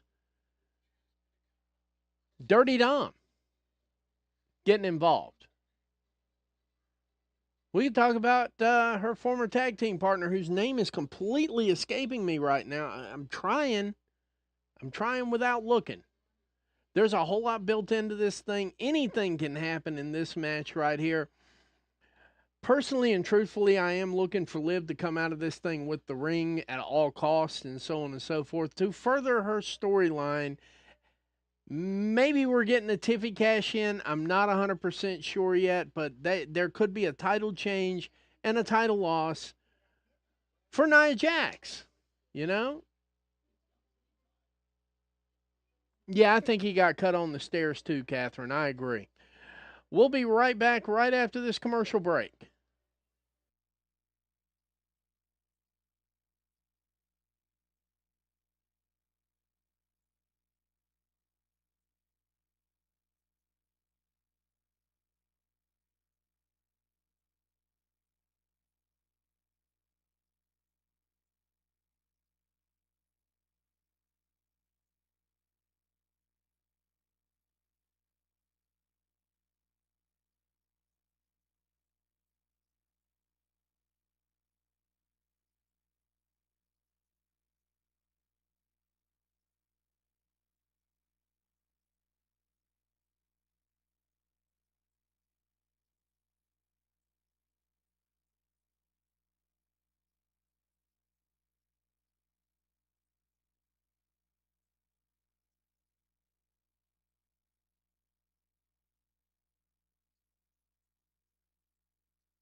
And we're back, showing off the Crown Jewel Women's Championship right now as we speak.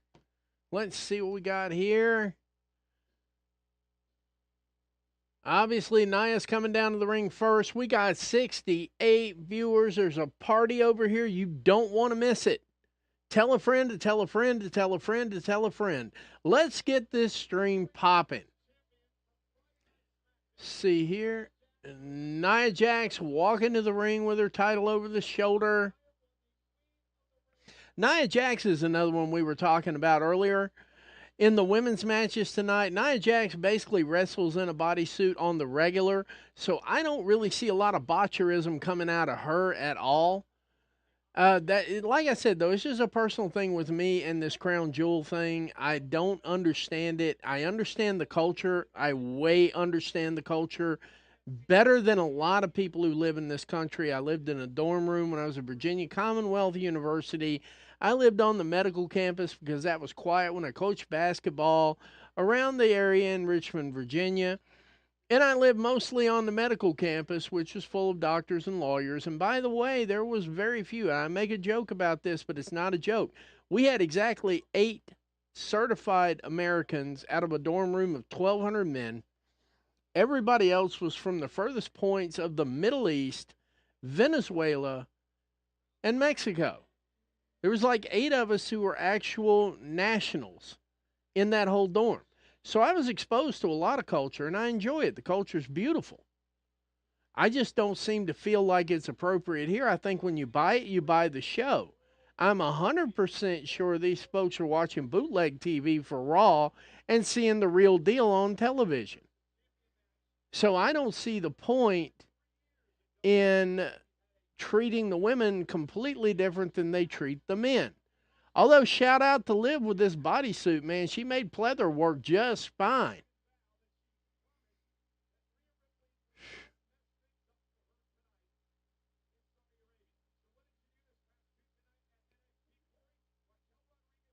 Raquel Rodriguez, that was the name I was trying. It just escaped me. I'm sorry. I don't know everybody's name all the time, and I do have mental moments. It comes with age. I'm proud of those mental moments.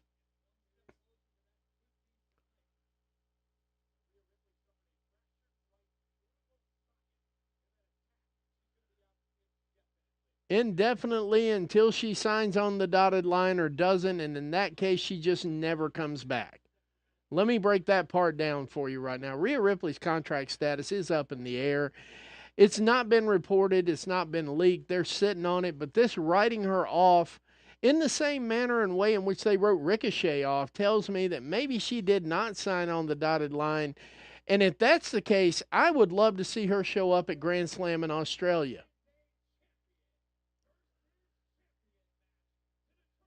All right, we're getting the introductions right now. Mike Rome is putting the best thing he's got on it, the best spin he's got.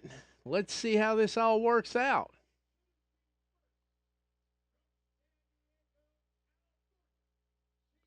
Shout out to these camera angles too. I understand they got that. The first thing they got that from was the UFC. The UFC actually broke down camera angles for them. That's the benefit of having a partnership with a multi-billion-dollar company.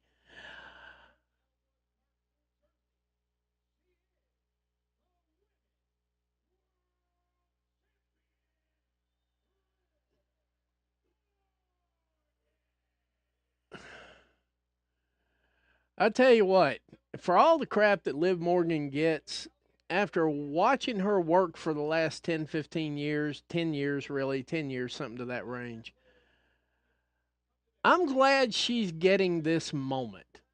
Okay? Yeah, I don't like the laugh either. Yeah, there's a few things I could think of that could be done differently. Yes, yes, yes, yes, and yes. But every once in a while, WWE gets it right and they reward somebody who's been in the trenches, took all the shit, took all the hazing that goes along with being in that locker room, and occasionally they put a title on them. And I'm just going to tell you right now, that is the way of it. Absolutely, that's the way of it. I'm glad I didn't bust out the Wrestle Center for this. I was going to bust out the Wrestle Center scene for this. Nia Jax opens up by hitting the reset button immediately on Liv Morgan and possibly getting ready to hit the Control-Alt-Delete function here.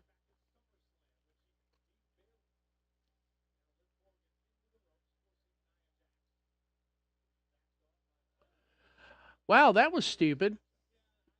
Okay, now it's on. Oh, yeah, I mean, how are you going to hang with Nia? That is the initial bad part about putting a title on a big person. It's almost unbelievable to get it off of them.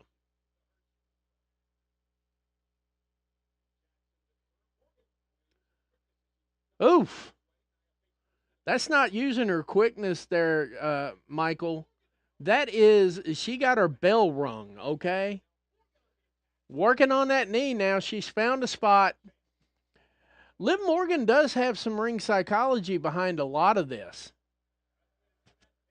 Liv Morgan actually does possess the ability to use ring psychology, which is one of the reasons I'm actually talking her up a little bit, because she's been in the trenches for 10 years. And facts are facts. Okay? They are. Facts are facts. All of this stuff that's going on right here is actually part of a bigger storyline. If I'm going to be, flying DDT from Liv Morgan. I don't think it would be a massive upset, but if I am going to praise AEW for in-ring storytelling and for building matches off of things that happened years ago and so on and so forth, which I do on a regular basis, I have to give the competition the same leg up. That was not a good idea there, Liv. This might hurt. Samoan drop for real. 2.5 off the Samoan drop. Nia Jax is definitely going to have to get the big, what do they call that thing now? I call them typhoons, so on and so forth. She's going to have to hit that move. She's going to have to hit her corner move to finish this match.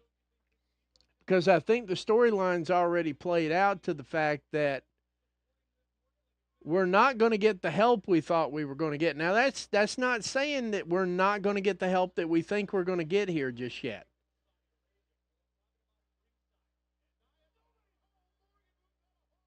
That is the only way. That is the only way you're going to beat Nia Jax is with a mistake like that. 71 in the mofo house. Thank you. We had a little action on Facebook earlier, but it looks like all the Facebook friends have decided to go. So this is primarily carrying off the Twits and YouTube. How do I know this? Because I'm not running live on TikTok yet. That's the other thing I was going to tell you. We are going to start running live on TikTok, and we're also going to be running live on Instagram. So we will literally be live on all major platforms. Nice back body drop off the top rope. It garnishes like a 2 1/4 count. Yeah, Catherine, it should be. See, that's the whole thing of it. That's the part of trying to get into this. That's what makes some of these matches hard to get into, because you and I both know this should be a squash, Catherine. You know this. Like, there is no explainable way, even with my anatomical voice, that I could possibly put Liv over as being in a position to overpower Nia Jax. That does not exist on this planet, this universe, or anywhere else. Liv is fighting it out, so I'm guessing Liv's going to use some ring psychology to make this thing make sense. That's the other thing I was pointing out here, is her use of ring psychology is absolutely power bomb. Desperation power bomb off the top rope. And here comes TV time. So here's our first introduction of main roster fuckery.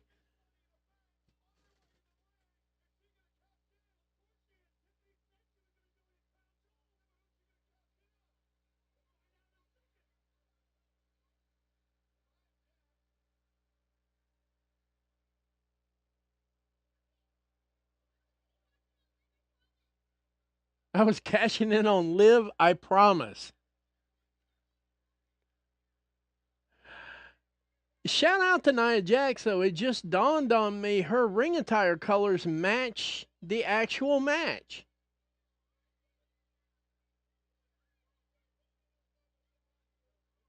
Uh-oh. Ouch.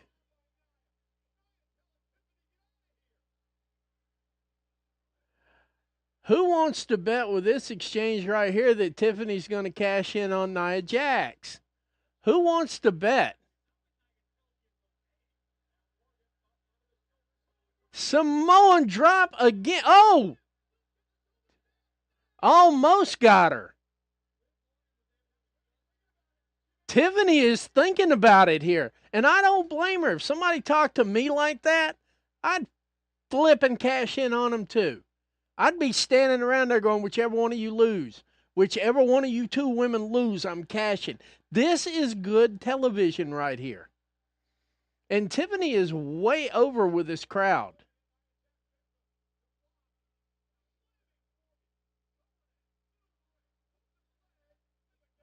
Two count, two count, two count. We're going to see about what, 3-4 fake finishes?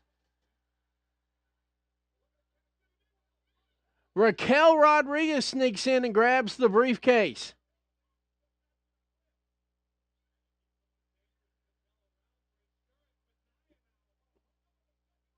Uh-oh, game. Oh!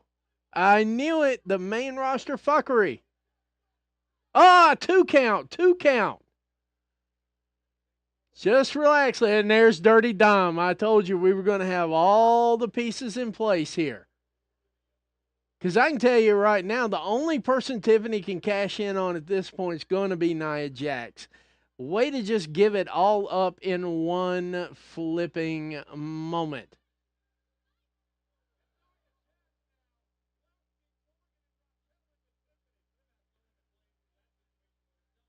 That's correct. She sure doesn't. Now, that's one thing that Chode Man said that I completely agree with. Hang on a minute. We'll be right back.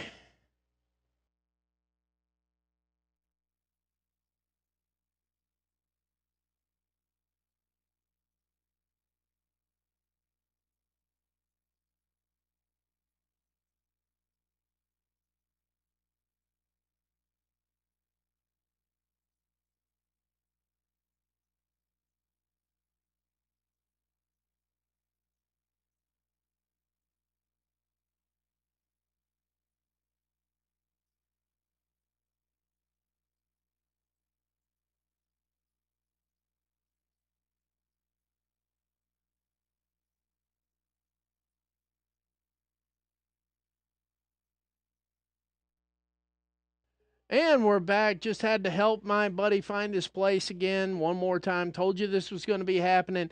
Liv Morgan actually pulls off the win. Now the question is Tiffy going to cash in or is she not going to cash in? Yep, I'm sorry about that, guys. I had to do that. I'm sorry. My people hanging off the mountain, way more important. I apologize in advance. That's probably going to happen one or two more times. Ugh.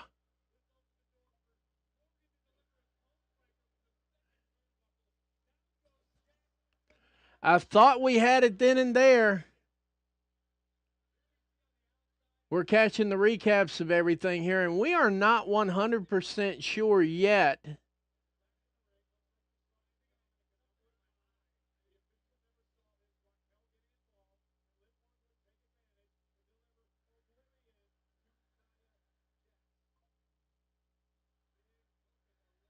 There was the pin. Sorry, guys, did not mean to miss it. We got 71 viewers.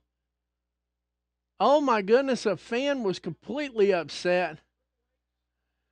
Triple H in the ring, presenting the belt, a handshake, a hug.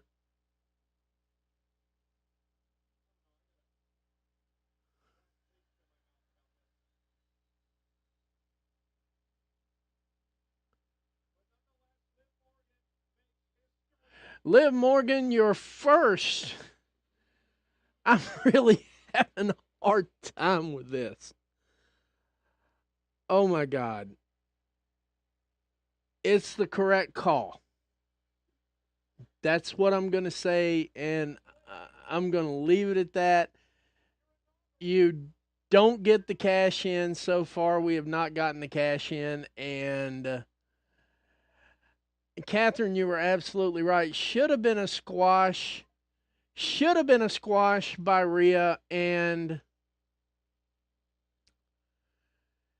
as it turns out, Liv Morgan is your inaugural women's Riyadh champion. We are going to take a break here right now, and we'll be right back after this commercial break here. Promise, I'm really trying to keep up with the action and everything. 73 viewers. I appreciate it. They're taking a break. I'm going to take it with them.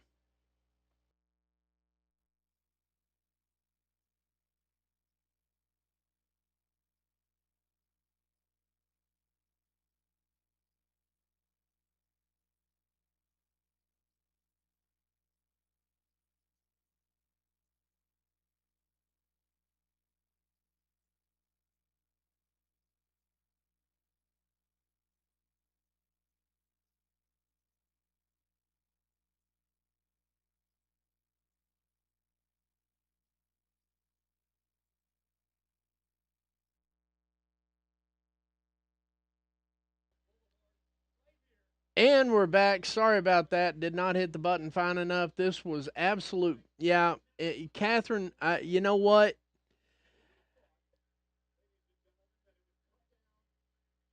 I'm really, really, really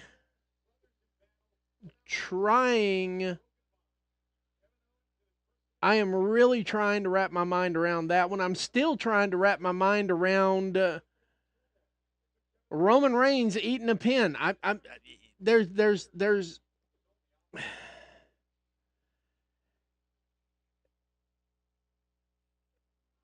they're going back to a commercial break. I'm going back to a commercial break. I'm going to let this match digest in my head for just a couple of minutes. Bear with me. I'll be right back.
And we're back. Sorry. Mute button wanting to be muting all day long. That's really good. 73 viewers. While we still got commercials going, this is something I really feel passionate about, so I guess we need to have a conversation about it. I'm not cool with Roman Reigns eating a pin. I'm just not cool with it. I think this is the analyst in me here. I think it would have been best served if Jimmy had ate the pin. If they were going to eat the pin, Jimmy could have ate the pin. Roman Reigns did not need to eat the pin from Solo Sikoa. If he was going to eat a pin from anybody, it would have worked better with Jacob Fatu. That would have made the most creative sense in this match at that time on this show in this moment. That would have made the most sense. Fast forward to the match we just saw. The women's title, Riyadh, Saudi Arabia.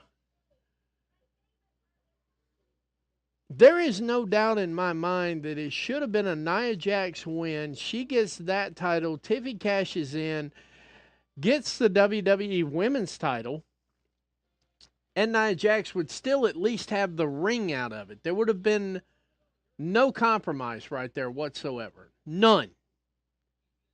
Let's see how Raw plays out. Like I said, there's going to be a match announcement at some point in time today during this show. I'm giving you that heads up because I caught it myself. That we're going to have a fatal four-way on Raw Monday night to determine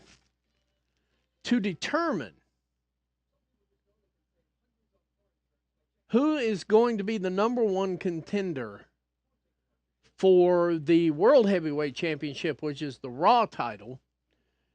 And at least I know that Dominic Mysterio and Seth Rollins are involved in that match, and I forget the two other people that are involved, but they're going to announce them anyway.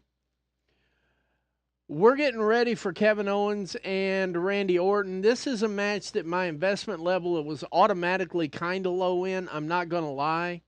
I had a hard time getting invested in this one. I do like the idea of Kevin walking out in a Cowboy Bob Orton shirt, already getting the mentality going correctly here. At least the ring psychology is working out pretty well here. Now the question is the crowd going to sing Randy Orton's song? Obviously, they were into Jey Uso earlier. Let's see how deep they are into Randy Orton. These crowds have been synonymously huge on being the best pop crowds in the world, and it's becoming a competition between the fans as to who can pop the best for the best wrestlers. Now, this part I do like. Professional wrestling is supposed to be the one thing that transcends everything else that divides us. We're supposed to be entertained. And at least from that standpoint, that tells me that at least the fans in Saudi Arabia are solidly entertained. Now the question is, do I make a stink about that? Not right here, not right now, but I'm telling you right now, in that 1 hour between Collision and GCW, I would bring your fallout shelter with you because I am going to have a review like I have not had in a long time because it needs to happen that way. Yeah, Catherine, that was my initial shot. As soon as I went to the be right back thing, first words out of my mouth before I even read your comment was, this is total bullshit. There is no way on God's green earth you're going to sell me that Liv Morgan beat her, even with the main roster fuckery. Now let's see how the crowd's loving it here. Yeah, they're right into it. They're singing right out the gate.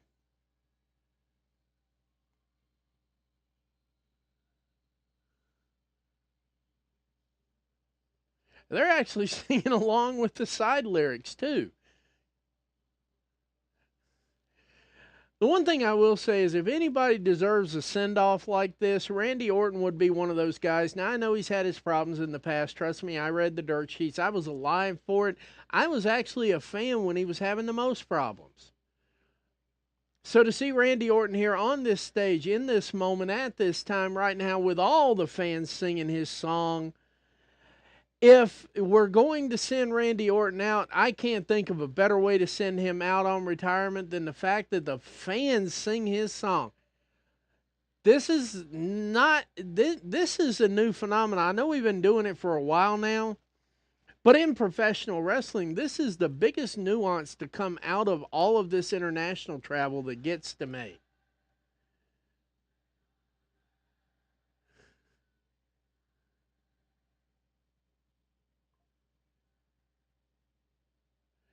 Randy methodically making his way down to the ring. I do not think he's seen that Cowboy Bob Orton shirt yet because I'm not seeing it click in his head yet.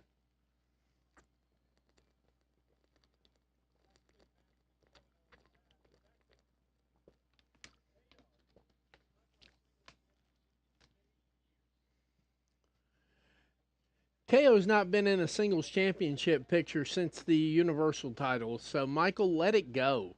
Let it go. He's a role player. And he had the opportunity to sign with somebody else, and he didn't, so there you go. Crowd noise hitting about 105 decibels. Just to give you an idea, if you were standing on the tarmac and an airplane, a jet airplane landed right beside you, that hits at about 96 decibels.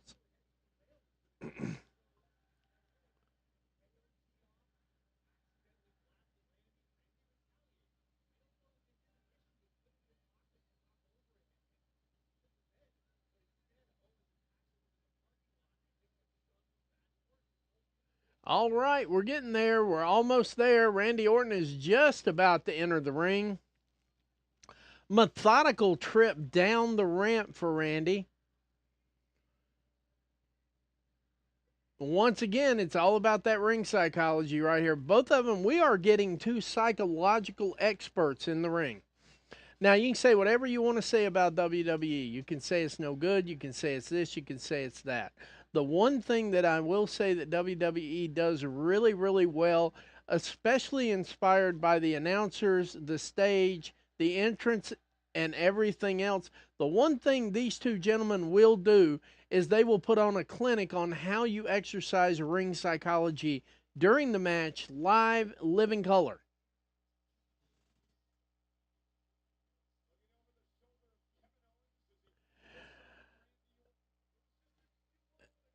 You know what, Catherine, on that one right there, Catherine said Meltzer is reporting Goldberg has announced he will have a retirement match taking place in WWE in 2025. If anybody was a candidate for that John Cena Golden Shovel, I'm game for this. I'm here for that. Don't get me wrong, I have been a Bill Goldberg fan back in the day. Owens opening this thing up with chair shots before the bell rings.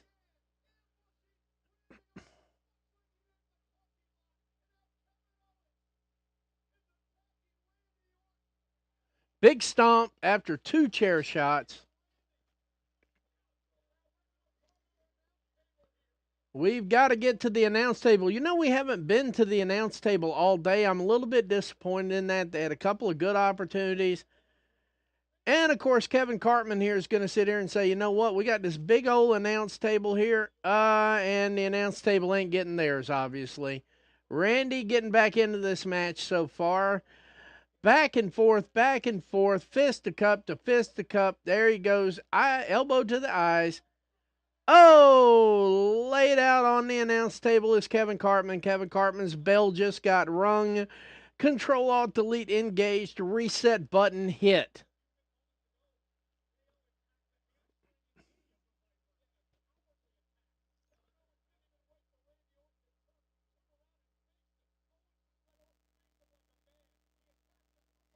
All right.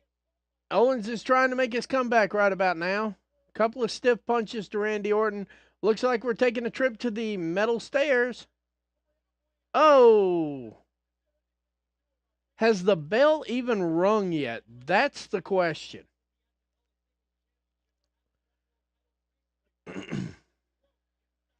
Has the bell even rung? Do we even have a match right now?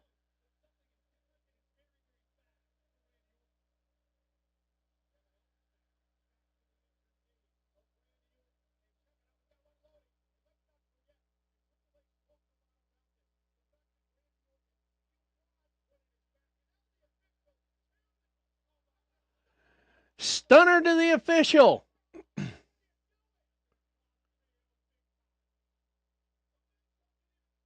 That's what I thought. The match hadn't even got underway yet, and Kevin Owens is out there doing Kevin Owens stupid shit.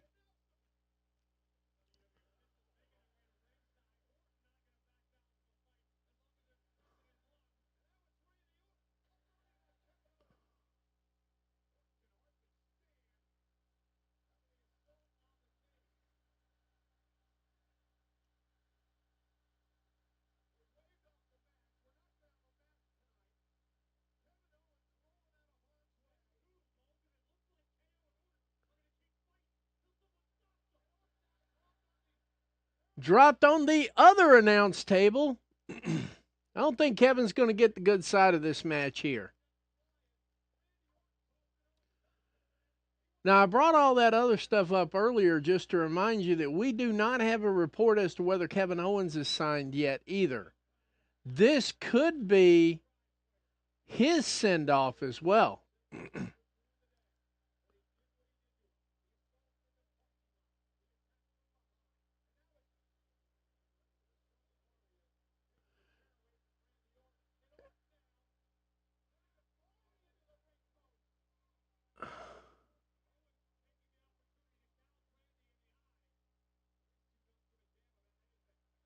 We don't need a bell for this match. We're going to have this match anyway. And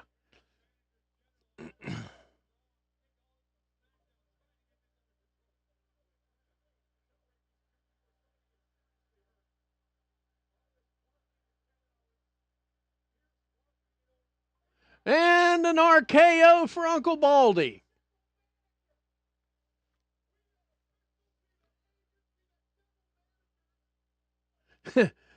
And Nick Aldis is completely getting out of the ring here. They're trying to get some semblance of order restored to this.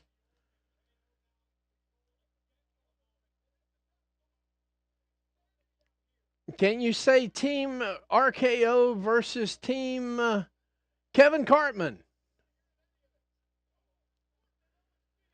This might actually be Kevin Owens' send-off match as well. See, we've been sitting here talking about stuff and evaluating it and everything else. This might actually be Kevin Owens' send-off match.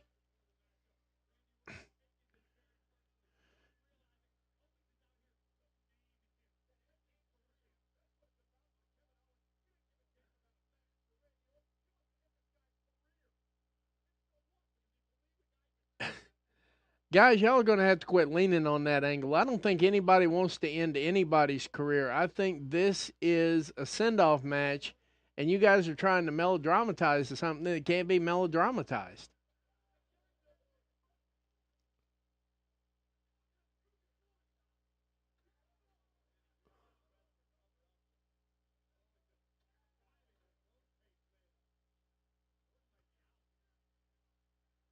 To his credit, though, Kevin Owens did start off by saying last week, he says, you know what? I hope you can forgive me for what I'm getting ready to do.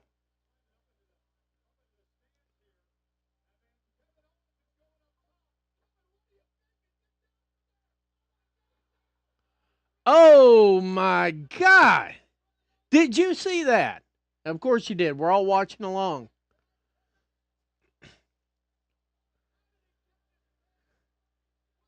You're making Riyadh cuss. Riyadh's got the holy shit chant going right now. And I'm not even sure that's legal.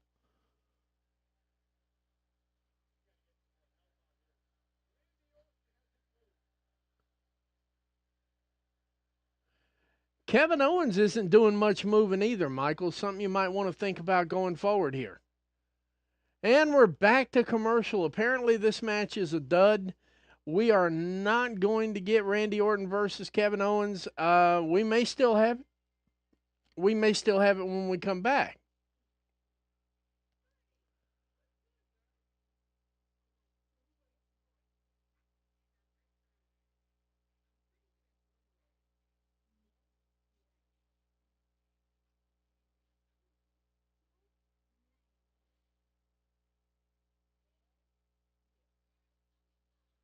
All right, they're hyping up SummerSlam here. Let's see if the next one's a commercial. If it's a commercial, we'll take it with them.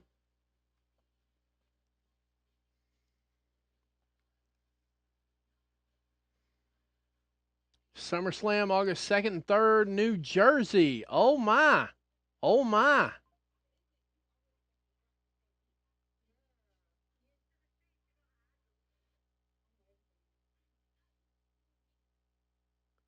All right, let's see what we got here. More WWE advertisement here. We are trying to catch it.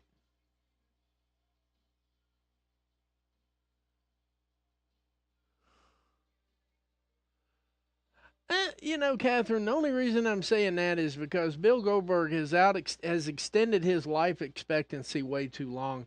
honest to goodness, I'm not feeling this John Cena tour or anything like that. I'm just not feeling it.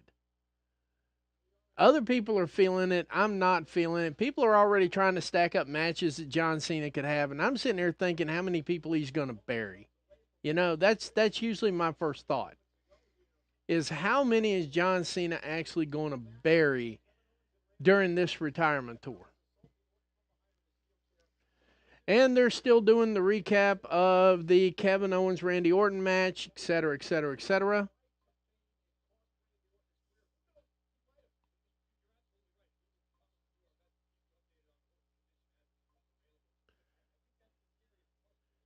Come on.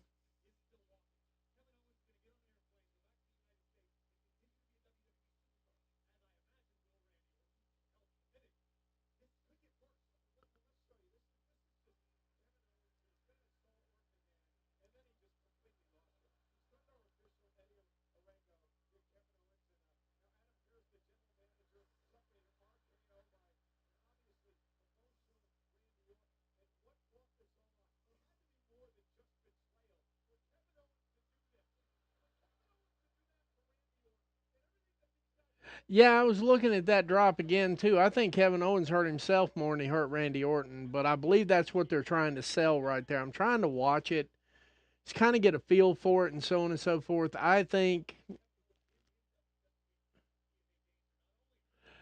let's see how this plays out. I still say that it could have been Kevin Owens' last match on here. I don't know.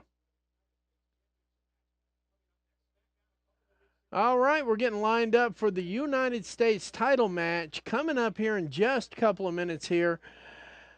They're probably going to take a break. I'm going to take it with them while they're doing the hype here. I'll be right back here in approximately 45 seconds. Thank you.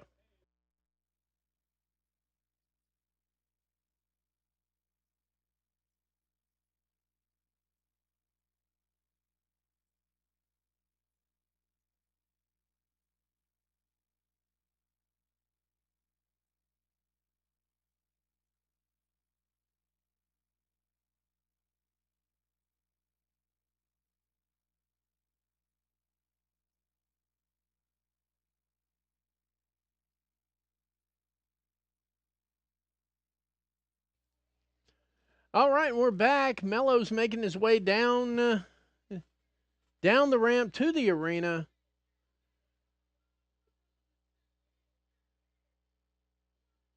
And today would be a good day to go fishing because there's nothing but crickets everywhere. People are taking pictures, they're not popping, okay? That is a conversation that WWE needs to have with itself sooner rather than later. Now, I say all that to say this. I say Mello's making his way down, and if you were going fishing today, it's a great day to go fishing because there are a lot of crickets in this building. That notwithstanding, now I say that, now watch when Andrade comes through. Andrade's got some goodwill with this crowd. We're sitting at 76 viewers. Oh my goodness. I see you there, Kumar, coming over there from Facebook. I see some Facebook traffic here. How are you doing, Mr. Kumar? I just now saw your comment. I hope you're doing well. At least I hope I got that part right. Shashi should be a male name. Should be. I'm not. I could be wrong. If I'm wrong, say I'm wrong. How are you doing, Mr. Kumar? Anyway, Little H Him is in the ring right now. Let's see what we got coming up down the pike here. Andrade.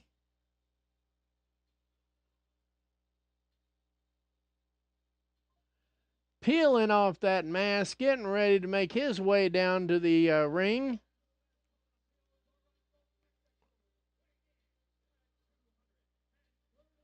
Let's see how the crowd reacts to this. We know how they're going to react for LA Knight. We know. We know what's coming down the pike when LA Knight hits the ring.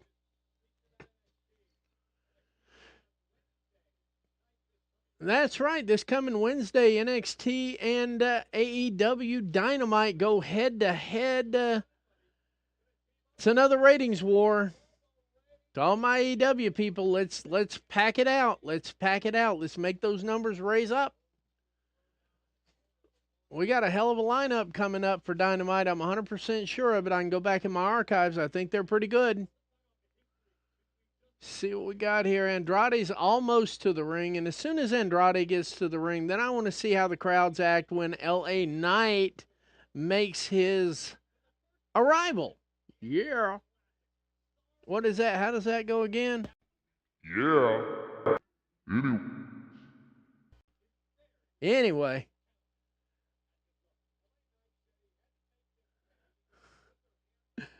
Yeah, I'm just playing with the buttons on here. Let's see. I wouldn't mind Andrade winning either because all that crap he had to do with that best of 7 crap coming down with Mello, I think if anybody should get a payoff out of this, it probably should be Andrade. But is he not the Twitter champion as well? I mean, that's a good question right there. Or ex-champion, speed champion. Yep, this crowd just woke up like they had to have a nap after that last match, even though you didn't the match before. You probably needed a nap afterwards to relax yourself. But LA Knight is on his way to the ring.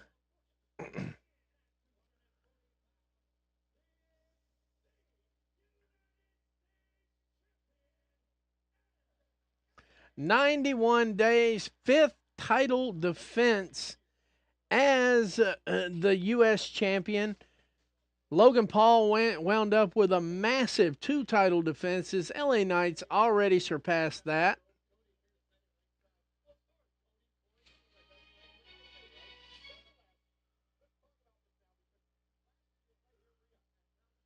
Let's see here.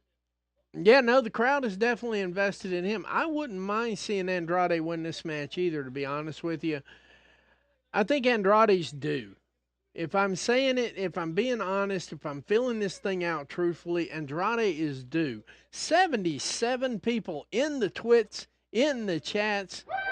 Shout out.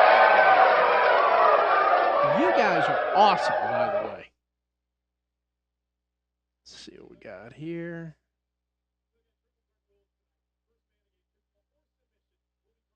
There we go. We got some shares going on here now. Keep it going. Keep this energy going. Like, comment, share. Tell a friend to tell a friend to tell a friend. If you feel like financially contributing, which you do not have to, the Cash App is right above the Crown Jewel thing. I mention it once a stream regardless. Just to let you know it's there. I don't do super chats and all that. We are underway with Andrade and Mello. And quite frankly, you know, LA Knight just sitting there letting them do their thing. Let's see what we got here. Let's all relax in here. This looks like this is going to be one of them 20-minute matches. Oh, you come over here.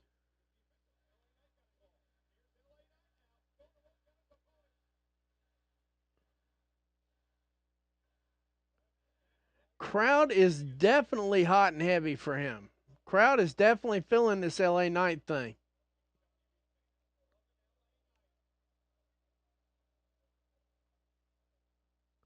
Let's see what we got here.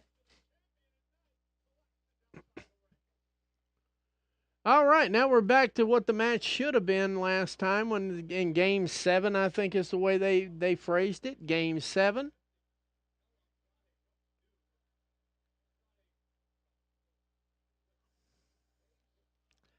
I will say this, since Raw won... Basically, since Raw won the Women's Championship right here, looks like Cody Rhodes is going to hand Gunther his first defeat as champion.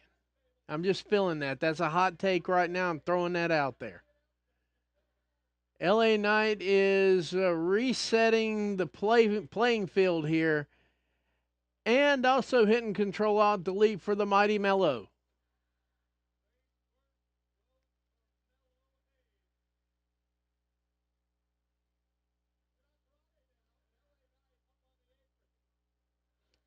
Nice flying shoulder tackle from LA Knight over the top rope, getting himself back into the ring. Let's see if we can get this count up to 80. It's a party in here. Let's have some fun. Fun. Come on, guys. Let's have some fun here. For you WWE fans, I do have a Seth Rollins action figure I've been trying to give away. We could do that. Just saying. Uh-oh. Spanish fly off the second rope, not the corner.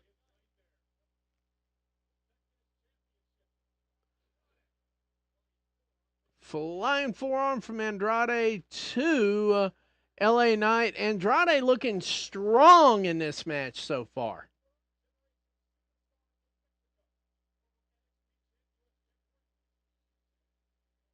Yeah, they did announce him as the current speed champion. Very quietly, but they did announce it. Let's see if we can get it up to 80. We're sitting at 78 now. I think we can do it. LA Knight going, wow, hello. The fact that they're making LA Knight a pretty much non factor throughout this entire thing, it's becoming a little bit concerning here, main way through the match. I'm with Catherine, though. I can definitely see Andrade going over. The question is, can WWE see Andrade going over?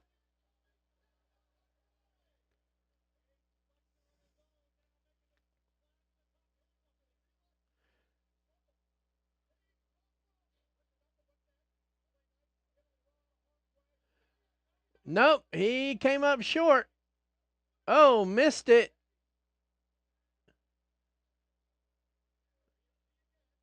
Oh, big boot.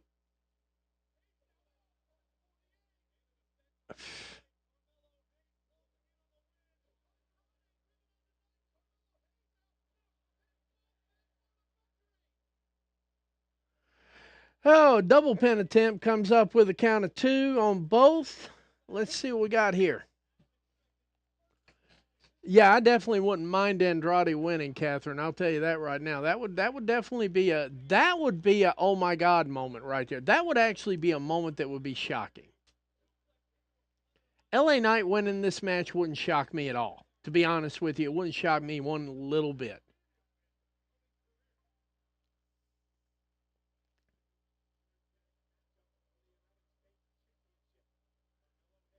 Uh oh. Uh oh. What we got? Yeah, Andrade with a Canadian destroyer. I don't drop the Canadian part. They shouldn't either. Nobody owns the name. Nobody owns the move.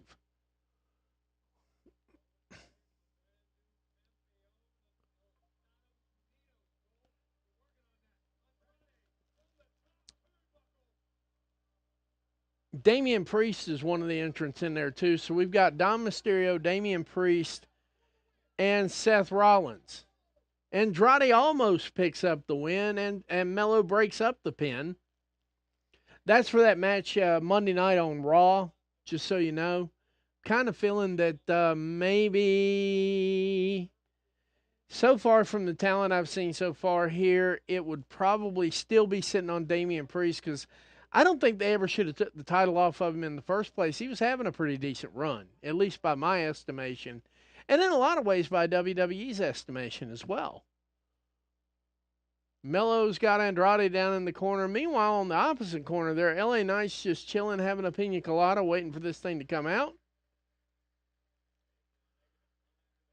What is Mello thinking?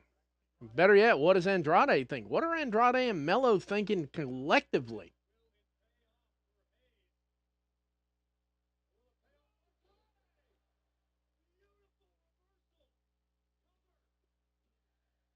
Hayes just barely kicks out of that. I don't even know what you call that move.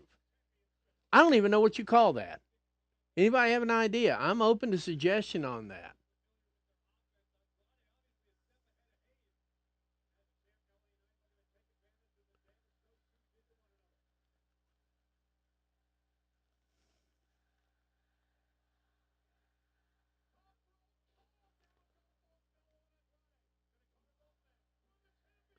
Double pin again.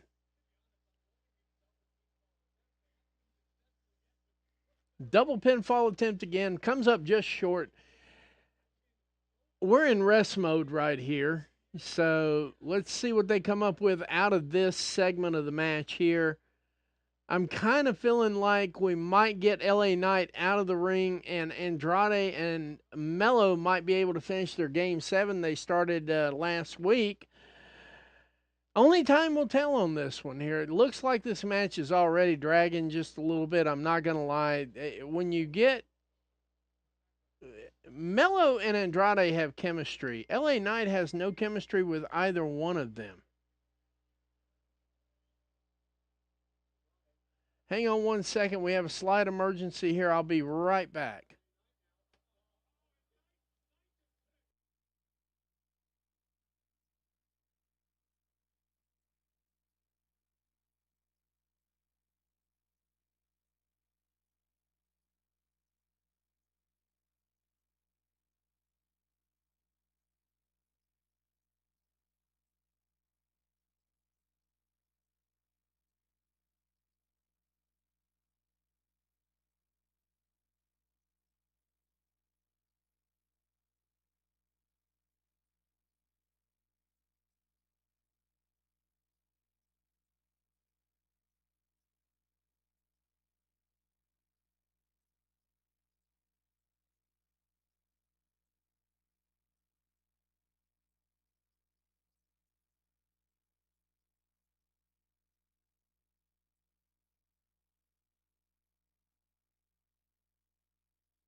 And we're back. Sorry about that. We did have a little bit of a conundrum out there. Like I said, I'm covering my workers before I cover anything else in the world. LA Knight with the BFT cleaning house again. Let's see here. Huh. Crying shame too, because I could have took that commercial break too. Anyway, yeah, the finish of this match right here, the double BFT was probably the best way to go for that one right there. We still got 75 viewers in the house. 75, 75, 75. The main event is on the way. Tell a friend to tell a friend to tell a friend. Let's get this joint popping. Yep. What a match, Sam. What a match. Live tweets popping off there. I don't think we've seen the end of this right here, but I was getting into this part right here. Carmelo and Andrade have an excellent chemistry, but it was definitely clear that, it is what it is on that scenario there. LA Knight picking up the win. I didn't see the chemistry there. If you saw it, hit me up in the chats. I didn't really see it on that one exactly, but they are going to commercial. I will take this commercial break with them. This will be our last commercial break of the stream, unless, of course, one of my people have an emergency. I will be right back in roughly about 45 seconds. Thanks.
And we're back. They're back from commercial break. We're back from commercial break. We got 78 viewers out there. Thank you very much as always. As always, we are going to be picking this stream back up at 8 p.m., probably 7:55 Eastern Time.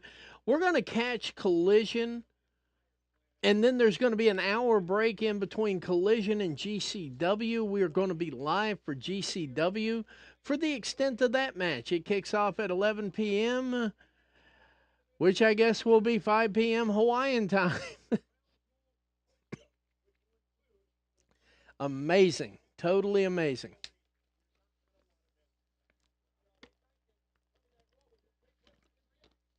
But in all fairness, if you are going to catch the match the way GCW normally does, GCW normally piggybacks on WWE events quite regularly, and they try to pick it up where either before the WWE event or after the WWE event. I think somebody forgot to tell time correctly on this.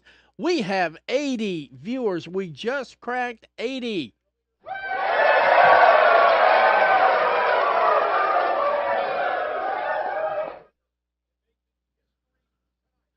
And here comes the crown jewel belt for the men's match.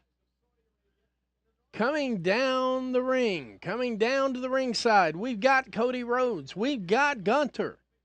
We have the main event. We've made it this far, ladies and gentlemen. Ladies and gentlemen, we're here. They're taking one more break. I'm going to take it with them. I am going to take this break with them for sure. I have a feeling this match is going to go approximately 20 minutes. We are going to get to 4 o'clock Eastern Time. And then we'll have some talk after that with at the Covalent TV as they bring you those facts, data, and statistics. As always, this stream has been brought to you by Freshen Up Energy. When you want to find synergy, it's Freshen Up Energy. And Cosmic Snacks. When you need to relax, it's Cosmic Snacks. We'll be right back.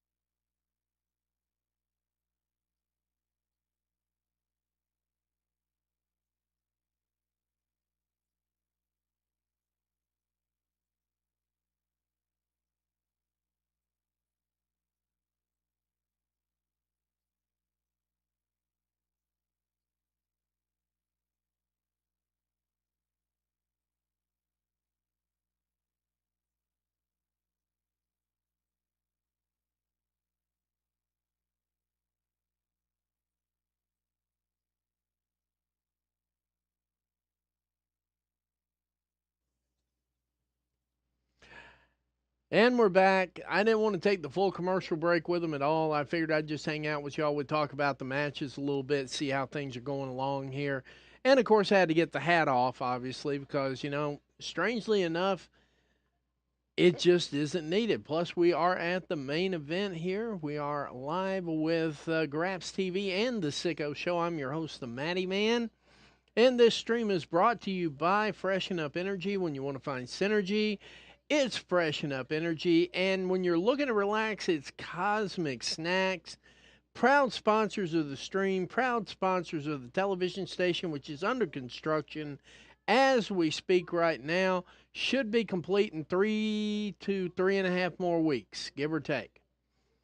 Then we're going to be live on your Roku TV device. We're going to be live on Apple TV. We're going to be live on Samsung television. We're going to be live on iOS and Android apps worldwide. And also, we do have some other surprises coming down the pike here with that. Might be a little bit of graps in the middle of all that for all we know. I'm working on picking up some content with a couple of major promoters that are not WWE, AEW, or the Big Five. We are planning on bringing you the most comprehensive entertainment section, the most comprehensive news, the most comprehensive information. We are going to strive to bring it to you straight from the horse's mouth at all times. We will be interviewing the actual wrestlers. We will not be speculating like dirt sheets speculate. We will be bringing you Wrestle Center, which is like Sports Center for all of the promotions. We're going to be covering all of that. We're going to be bringing you the most comprehensive wrestling entertainment center and spectacle. No one's ever done it like this. We're going to do it that way.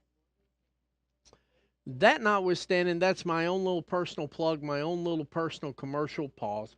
And just sort of a heads up, that thing's coming sooner rather than later. We're planning on unveiling it at WrestleCade the end of November, end of this month. We are going to be live at WrestleCade right there with you, right in the middle of the mix. And we're back. We have a beautiful shot of the WWE Crown Jewel Men's Championship.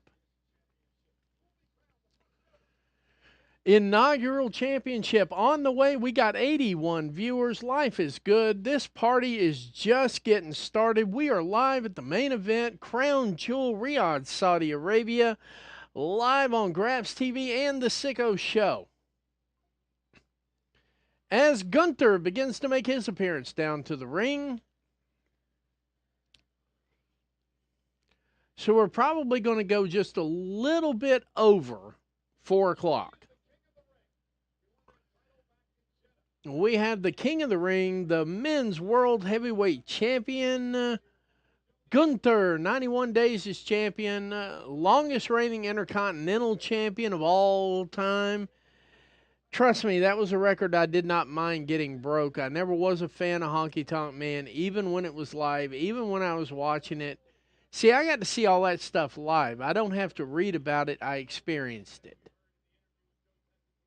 So that notwithstanding here, at least the one good thing I can say about Gunther is he erased that little factoid off of the record books, carrying in at 91 days, which is not quite the near 2-year reign as an Intercontinental Champion that Gunther was able to do before finally succumbing to Sami Zayn.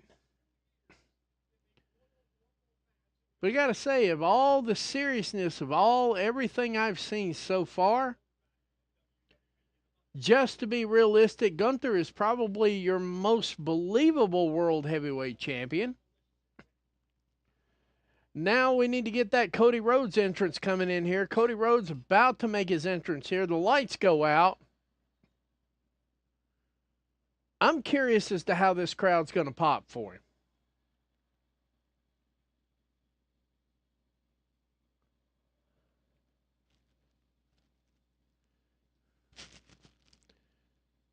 I got an ear open. I'm definitely wanting to hear. Never mind, they're singing his song. So I guess that tells us where Cody's landing on this card.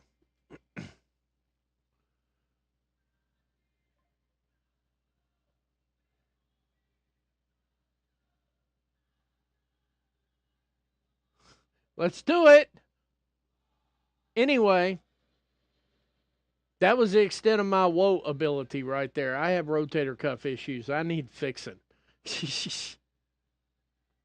All right, so who you got winning this match? Who you got winning this match? Deep down inside, based on the fact that Liv won the first one, I'm really starting to give the advantage to Cody Rhodes. Number 2, Cody Rhodes does not lose very well on television. I don't think he can eat the L. Now, the question is, can Gunther eat the L? And Cody Rhodes is at 209 days as undisputed WWE champion. He is the 2023 and 2024 Royal Rumble winner to set up 2 WrestleMania moments back to back to back to back to back.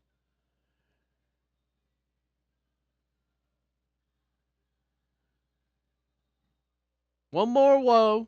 Whoa. Anyway. And pyro.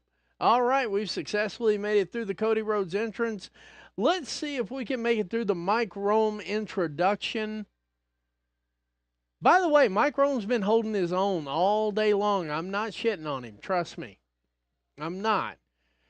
But just based on the previous match here, I've got a feeling that Cody Rhodes walks out of this thing as the inaugural champion. But at the same time, Gunther got all his flowers. Probably the quickest path to the World Heavyweight Championship. Not to mention King of the Ring. also won here in Saudi Arabia.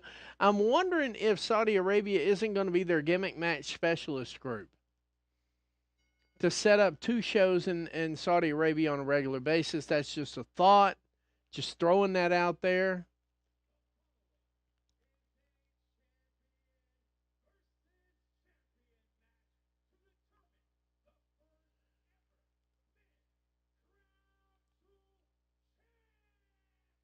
Yeah, Mike Rome's holding his own today. Shout out to Mike Rome because he's doing a very difficult job because I think we all know who would be doing this ring announcement.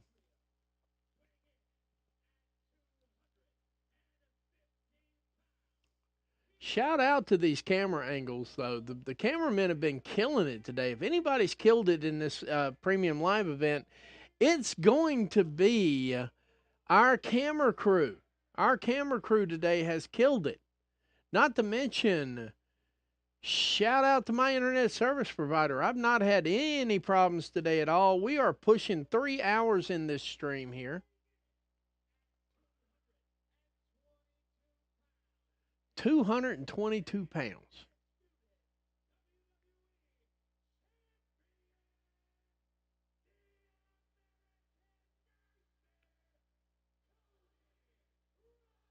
And the fans got into this clearly behind Cody Rhodes.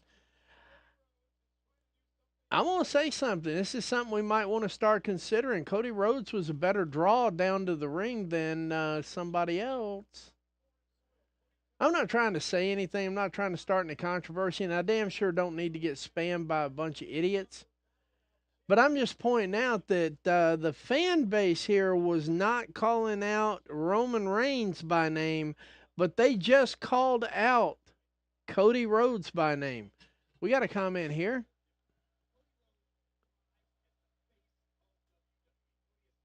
You know, that's kind of the hard part of this match here, Catherine. When they put this match together, I'm like, obviously Cody can't afford the loss. That just wouldn't be good for him. And I was trying to reason in my head how Gunther could take the loss.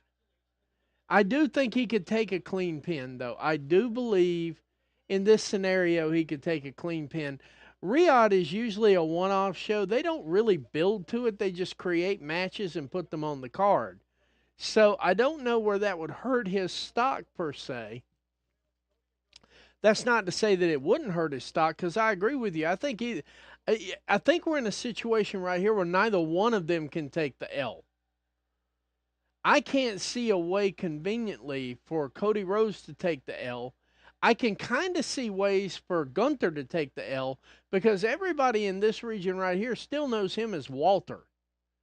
And Walter took some L's, so this crowd could see an L and it wouldn't throw them off.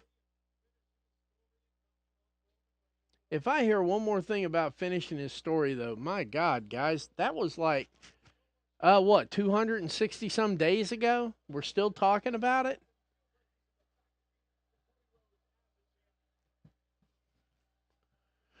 All right, let's see what we got here. First testing out move, since these guys have obviously not wrestled each other, and apparently the scuffles they got into during the interviews didn't help out much, so we got to fill each other out here. Pause.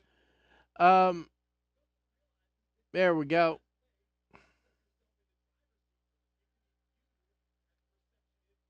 I'm going to pause Michael Cole's comment as well because nobody's feeling themselves in the drive-through, okay? Pause.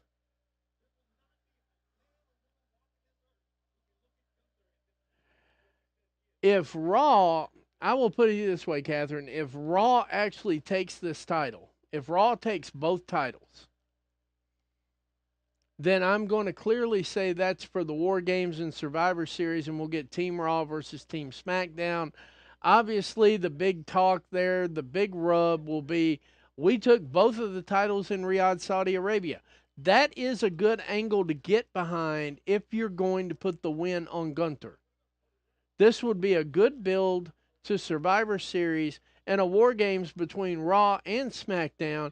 And I'm pretty sure if we eat our Wheaties, we could put NXT in there. It would probably be a bad look. It'd be funny, but you just never know what they're going to try to do. That's the scenario where I see Gunther coming out of this as the champion. Now, like I said earlier, the other scenario that I've got in my mind is Liv Morgan won the women's title. That means maybe Cody Rhodes needs to win the men's title so that we have some sort of balance between the two shows. But the way you're talking about it there, you are correct. If Gunther won, then Raw would have 100% bragging rights for Riyadh, Saudi Arabia, have both belts, both rings as it stands. So there's a couple of avenues we can go here. Now, I really still seriously feel like Cody's coming out of this with the win. But if he doesn't, that's a plausible, good reason for why he wouldn't come out with the win. I like that, Catherine. That's some good thought right there. Gunther unable to power his way out of this armbar that Cody Rhodes has got him locked into here. I don't know if that's some ring psychology yet. Now they're getting ready to make the move.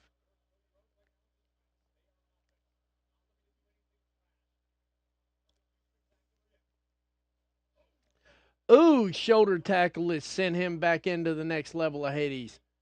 Hip. Yeah, side headlock takeover, okay?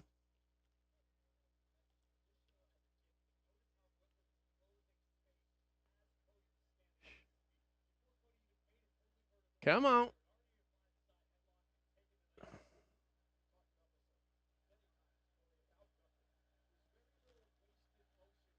There we go. Yeah, that is one thing I can say about Gunther. There's little to no wasted motion from him.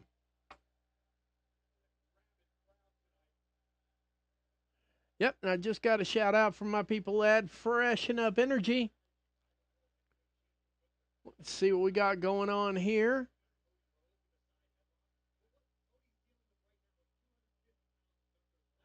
Yeah, now they see there's the other part of it too. Gunther is just that much bigger than Cody Rhodes is. Hang on one second, guys. I got to check this. This is a sponsor type thing here. All right, there we go. Nice backflip over. What do we got here? Oh, he was going for crossroads. Came up short in the sleeper. No. Hip toss. Crowd's liking what they're seeing. I'm kind of liking what I'm seeing as well here. It's coming through. Like I said, though, tonight we're going to pick back up with the stream of Collision at 8 p.m., probably being here at 7:55. Between 10 p.m. and 11 p.m., the difference of when Collision goes off the air and GCW comes on the air, I will be doing a short review of everything we've dealt with today, plus SmackDown, plus my thoughts on Rampage, Dynamite, Raw, the whole 9 yards. We'll do that for a solid hour. Then we're going to kick in with the GCW stuff. We'll go from there.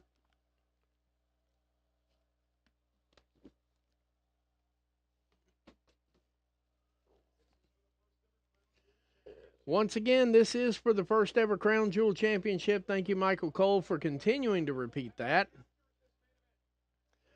All right, Cody Rhodes getting into the Dusty. Oh, never mind. He didn't get the bionic elbow in. Gunther is actually turning this crowd. I don't know what in the world Michael Cole's watching. I think he's still there. Maybe he's a VR character.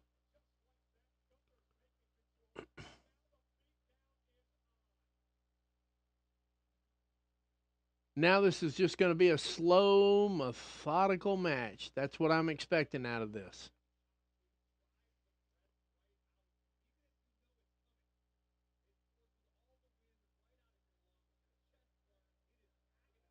There we go. Good catch. Oh! Drops down to his back. Vintage Cody up, tried the clothesline. He's trying to chop the tree down. The tree is not going down, though.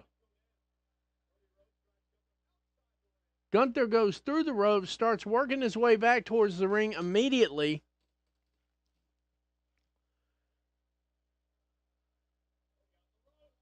Disaster kick.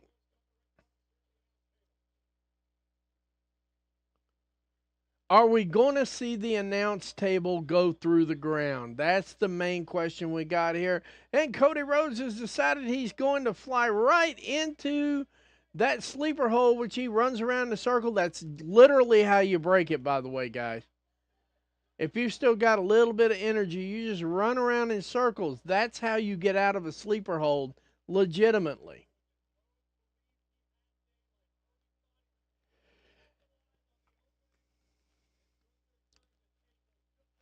Body slam on the hard concrete. Gunther rolls back into the ring, currently in control of the match.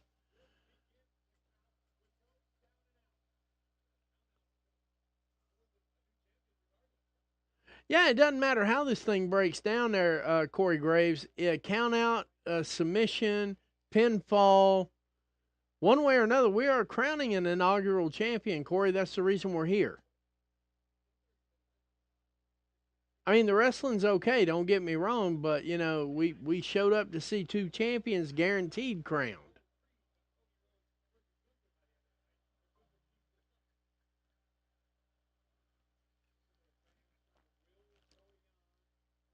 You know what would actually be funny in the middle of all this?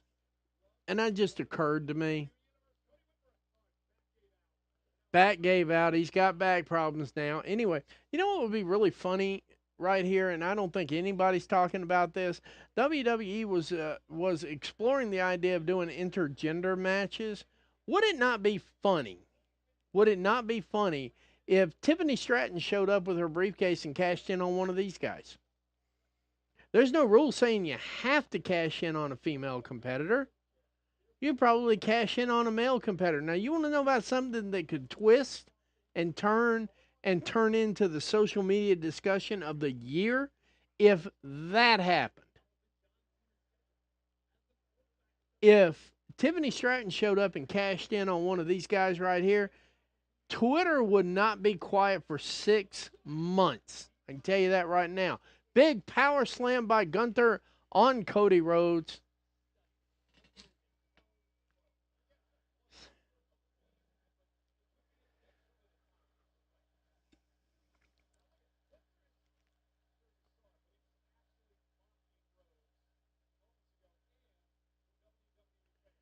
All right. We're coming down to we're coming down the home stretch of this match, by the way. I don't know if you guys realize this or not, but we are coming down the home stretch of this match. Gunther is working Cody pretty hard. Yep, caught a boob for his trouble.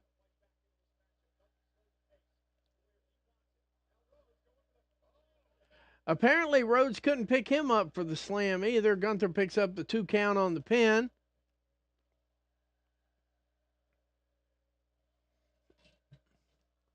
So the question is the fans cheering for Gunther or the fans cheering for Cody Rhodes? That one gets a little confusing after a while. Now, they did shout for Cody Rhodes, but then when Gunther did his little move right there, they popped for him too. I don't know that he's not turning this Saudi Arabia crowd right as we speak.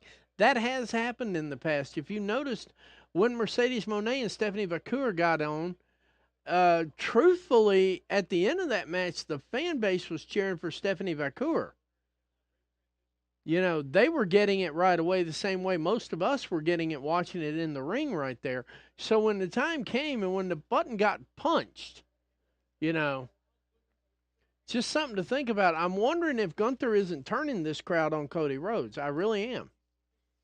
There's obviously a couple of signs, couple of scenarios where it's given that impression here, but we're at the top of the hour. Oh, big boot to the head.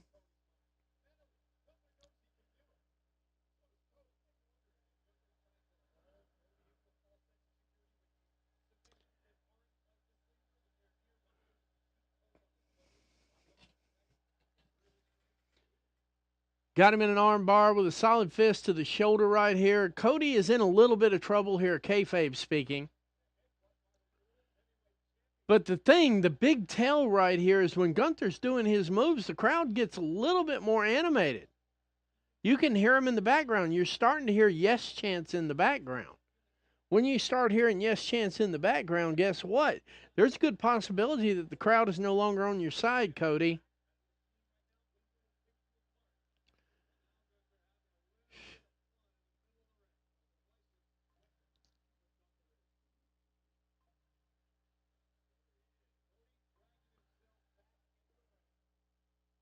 All right, Cody making his way back into the ring. Gunther meets him there right in the middle. We are sitting at 88 viewers. Let's see if we can get to 90. Tell a friend to tell a friend to tell a friend. Oh, big chop from Gunther. Big chop from Gunther. Uh-oh, Cody Rhodes just pulled him right in there. Solid body slam, grabbing his back. Got to sell the injury all the way across the board. We are sitting at 88 people live and in living color here on Graps TV and The Sicko Show. Cody is working his way back to his feet. What will we get out of this next segment?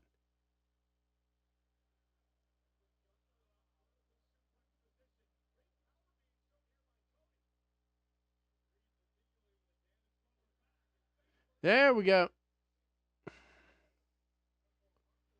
There we go. We are sitting at 90 viewers. 90. Hell yeah, that works for me. Let's get up here. Gunther heading to the top ropes. Kind of a rare thing to see Gunther get up on the top rope, but he's making his way up there. He gets met by Cody Rhodes. Cody Rhodes working his way up. Are we going to get a superplex or something to the effect of that? See what we got coming.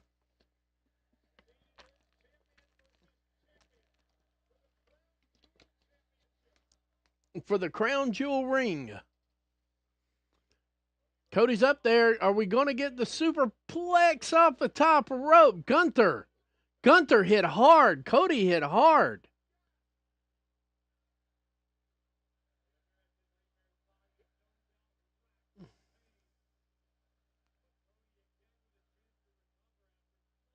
Ugh. Watching that in slow motion didn't make it any better. I can tell you that much right now. It was getting out of control there right as it was. Oh. I think the emotion of this match, I think the fans are not necessarily worn out. I think they're not used to seeing this much of a show. They're used to getting more breaks in between and everything else. I got to say,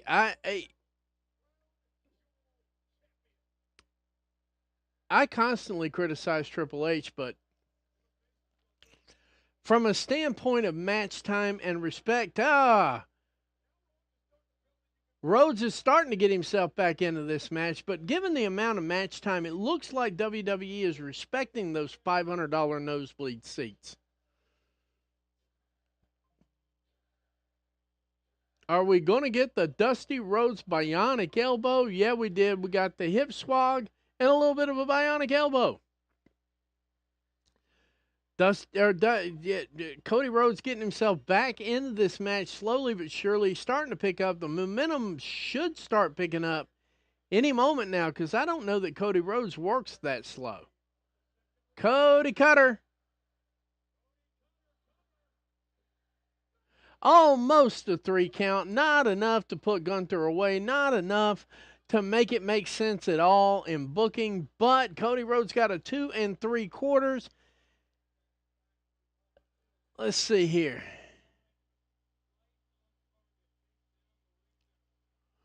Yeah, Catherine. I'm just throwing that out there because it's just something that occurred to me, because there's absolutely nothing saying she can't cash it in on a man. I'm just saying that she has the perfect opportunity right here, and if I were her, I'd come out just to kind of sell the idea of it. Got him hanging up, dressed out over the top rope, middle side kick, and it kind of hits something else, but we're not going to get into it.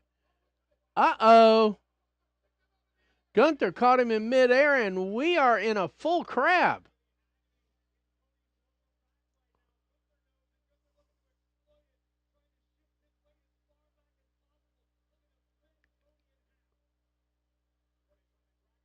Cody is working his way back to the ring. Gunther says, I don't think so. And we're right to the sleeper. Now he worked the back out. Now we're back into the sleeper. I don't think he got a rope. He got a rope. He got a rope. Big German. Back into that sleeper hold. He's about to get him locked into it. Uh-oh. Uh-oh.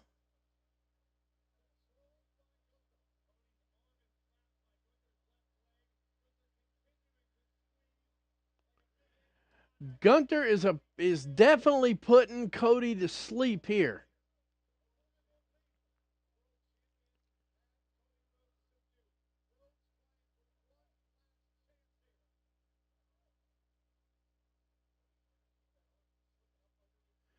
All righty, let's see what we got here.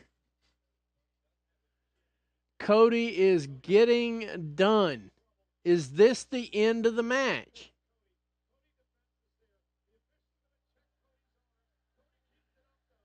Cody's holding his arm up. He's not completely passed out just yet. He's resting, but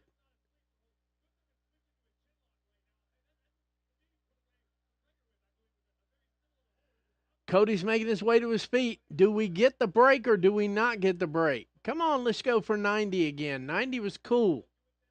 Little mini stunner back into the sleeper hold. Another stunner.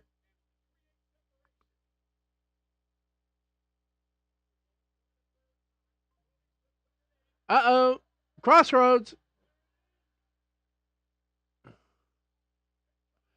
But Cody cannot capitalize. He is so far passed out. We've got both guys flat on their back in the ring. Referee needs to start making the count.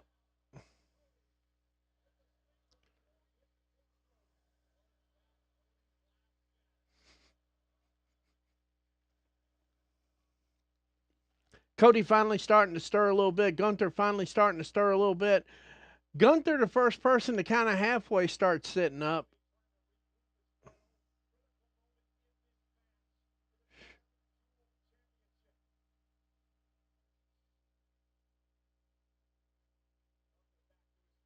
See what we got here. Come on. Driving into the corner here.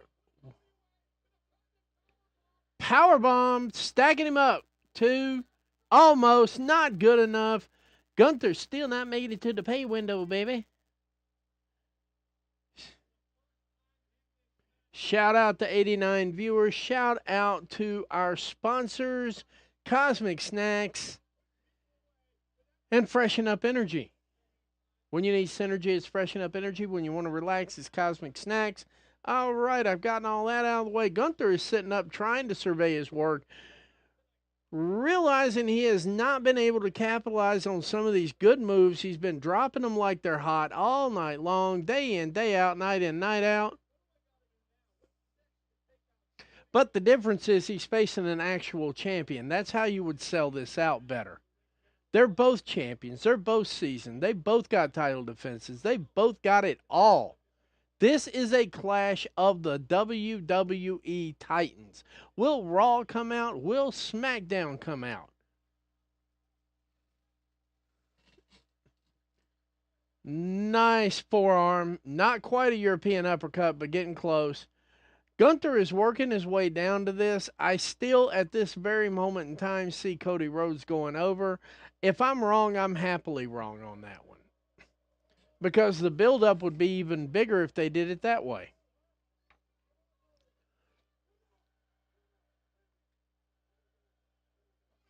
Catherine, to be honest with you, a lot of Gunther matches, I get real bored real fast because he's a one-trick pony. Walter has always been a one-trick pony. He'll always be a one-trick pony, even when he was overseas in German wrestling. One-trick pony.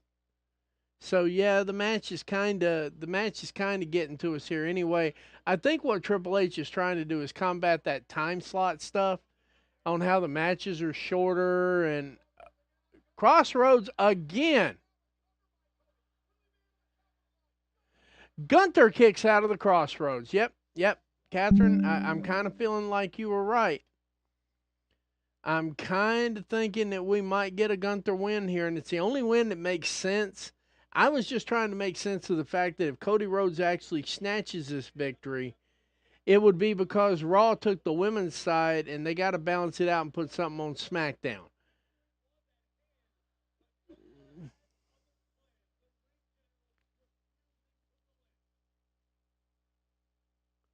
Yeah, it's not hard to get bored with some of them. Some of these matches demand that you be bored.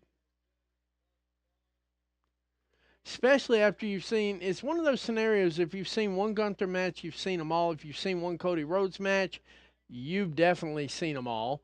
So the question is, who's going to drag this match out the longest? I still feel like Cody Rhodes is going over on this one. But if Gunther does go over, it would be better. I think it would be better in the grand scheme of things if Gunther went over. Uh-oh. Solid chop. Missed that chop. Up, up, up. Oh, he jumped right into it. Cody Rhodes picks up the win with a reversal. I did not see that one coming, but I did know we were getting close to the end of this premium live event. Cody Rhodes wins the Crown Jewel Championship. He is the inaugural Crown Jewel Champion. I'm pretty sure we'll see the ring on Friday. And of course, that means Triple H will come in the ring and present the title.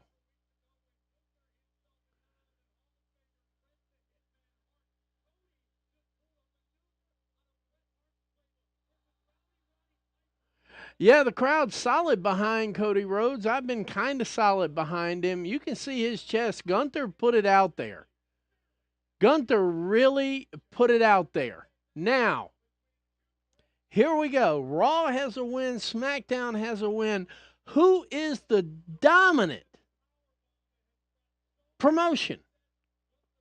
War Games coming right up. Raw versus SmackDown. Team Cody versus Team Gunther. I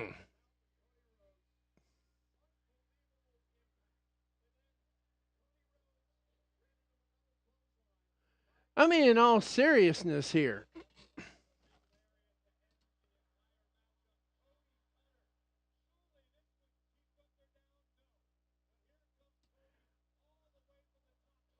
Landed right into that thing and then reverse flipped it.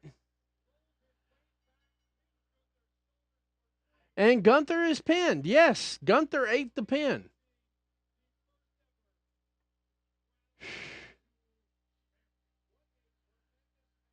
And Gunther offering the handshake.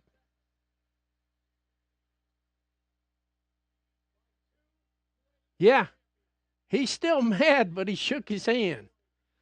That's becoming a thing apparently in wrestling. When you lose, shake somebody's hand. And here comes Triple H, and I'm presuming these are going to be the Crown Princes and the royal family for the presentation of the Crown Jewel Championship to Cody Rhodes. Once again, this has been Graps TV and the Sicko Show. I'm your host, the Matty Man, brought to you by our wonderful sponsors at Freshen Up Energy and Cosmic Snacks.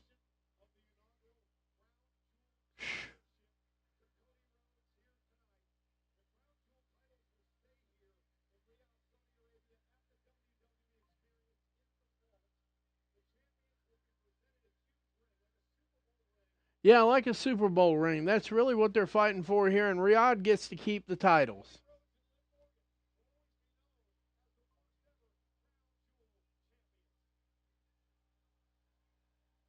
There we go. Thank you for joining us for this phase of it here. We will be right back at 8 p.m. tonight for your Collision watch along. And like I said, we're going to have a 1-hour review between Collision and GCW Hawaii Mania. Coming to you live at 11 p.m.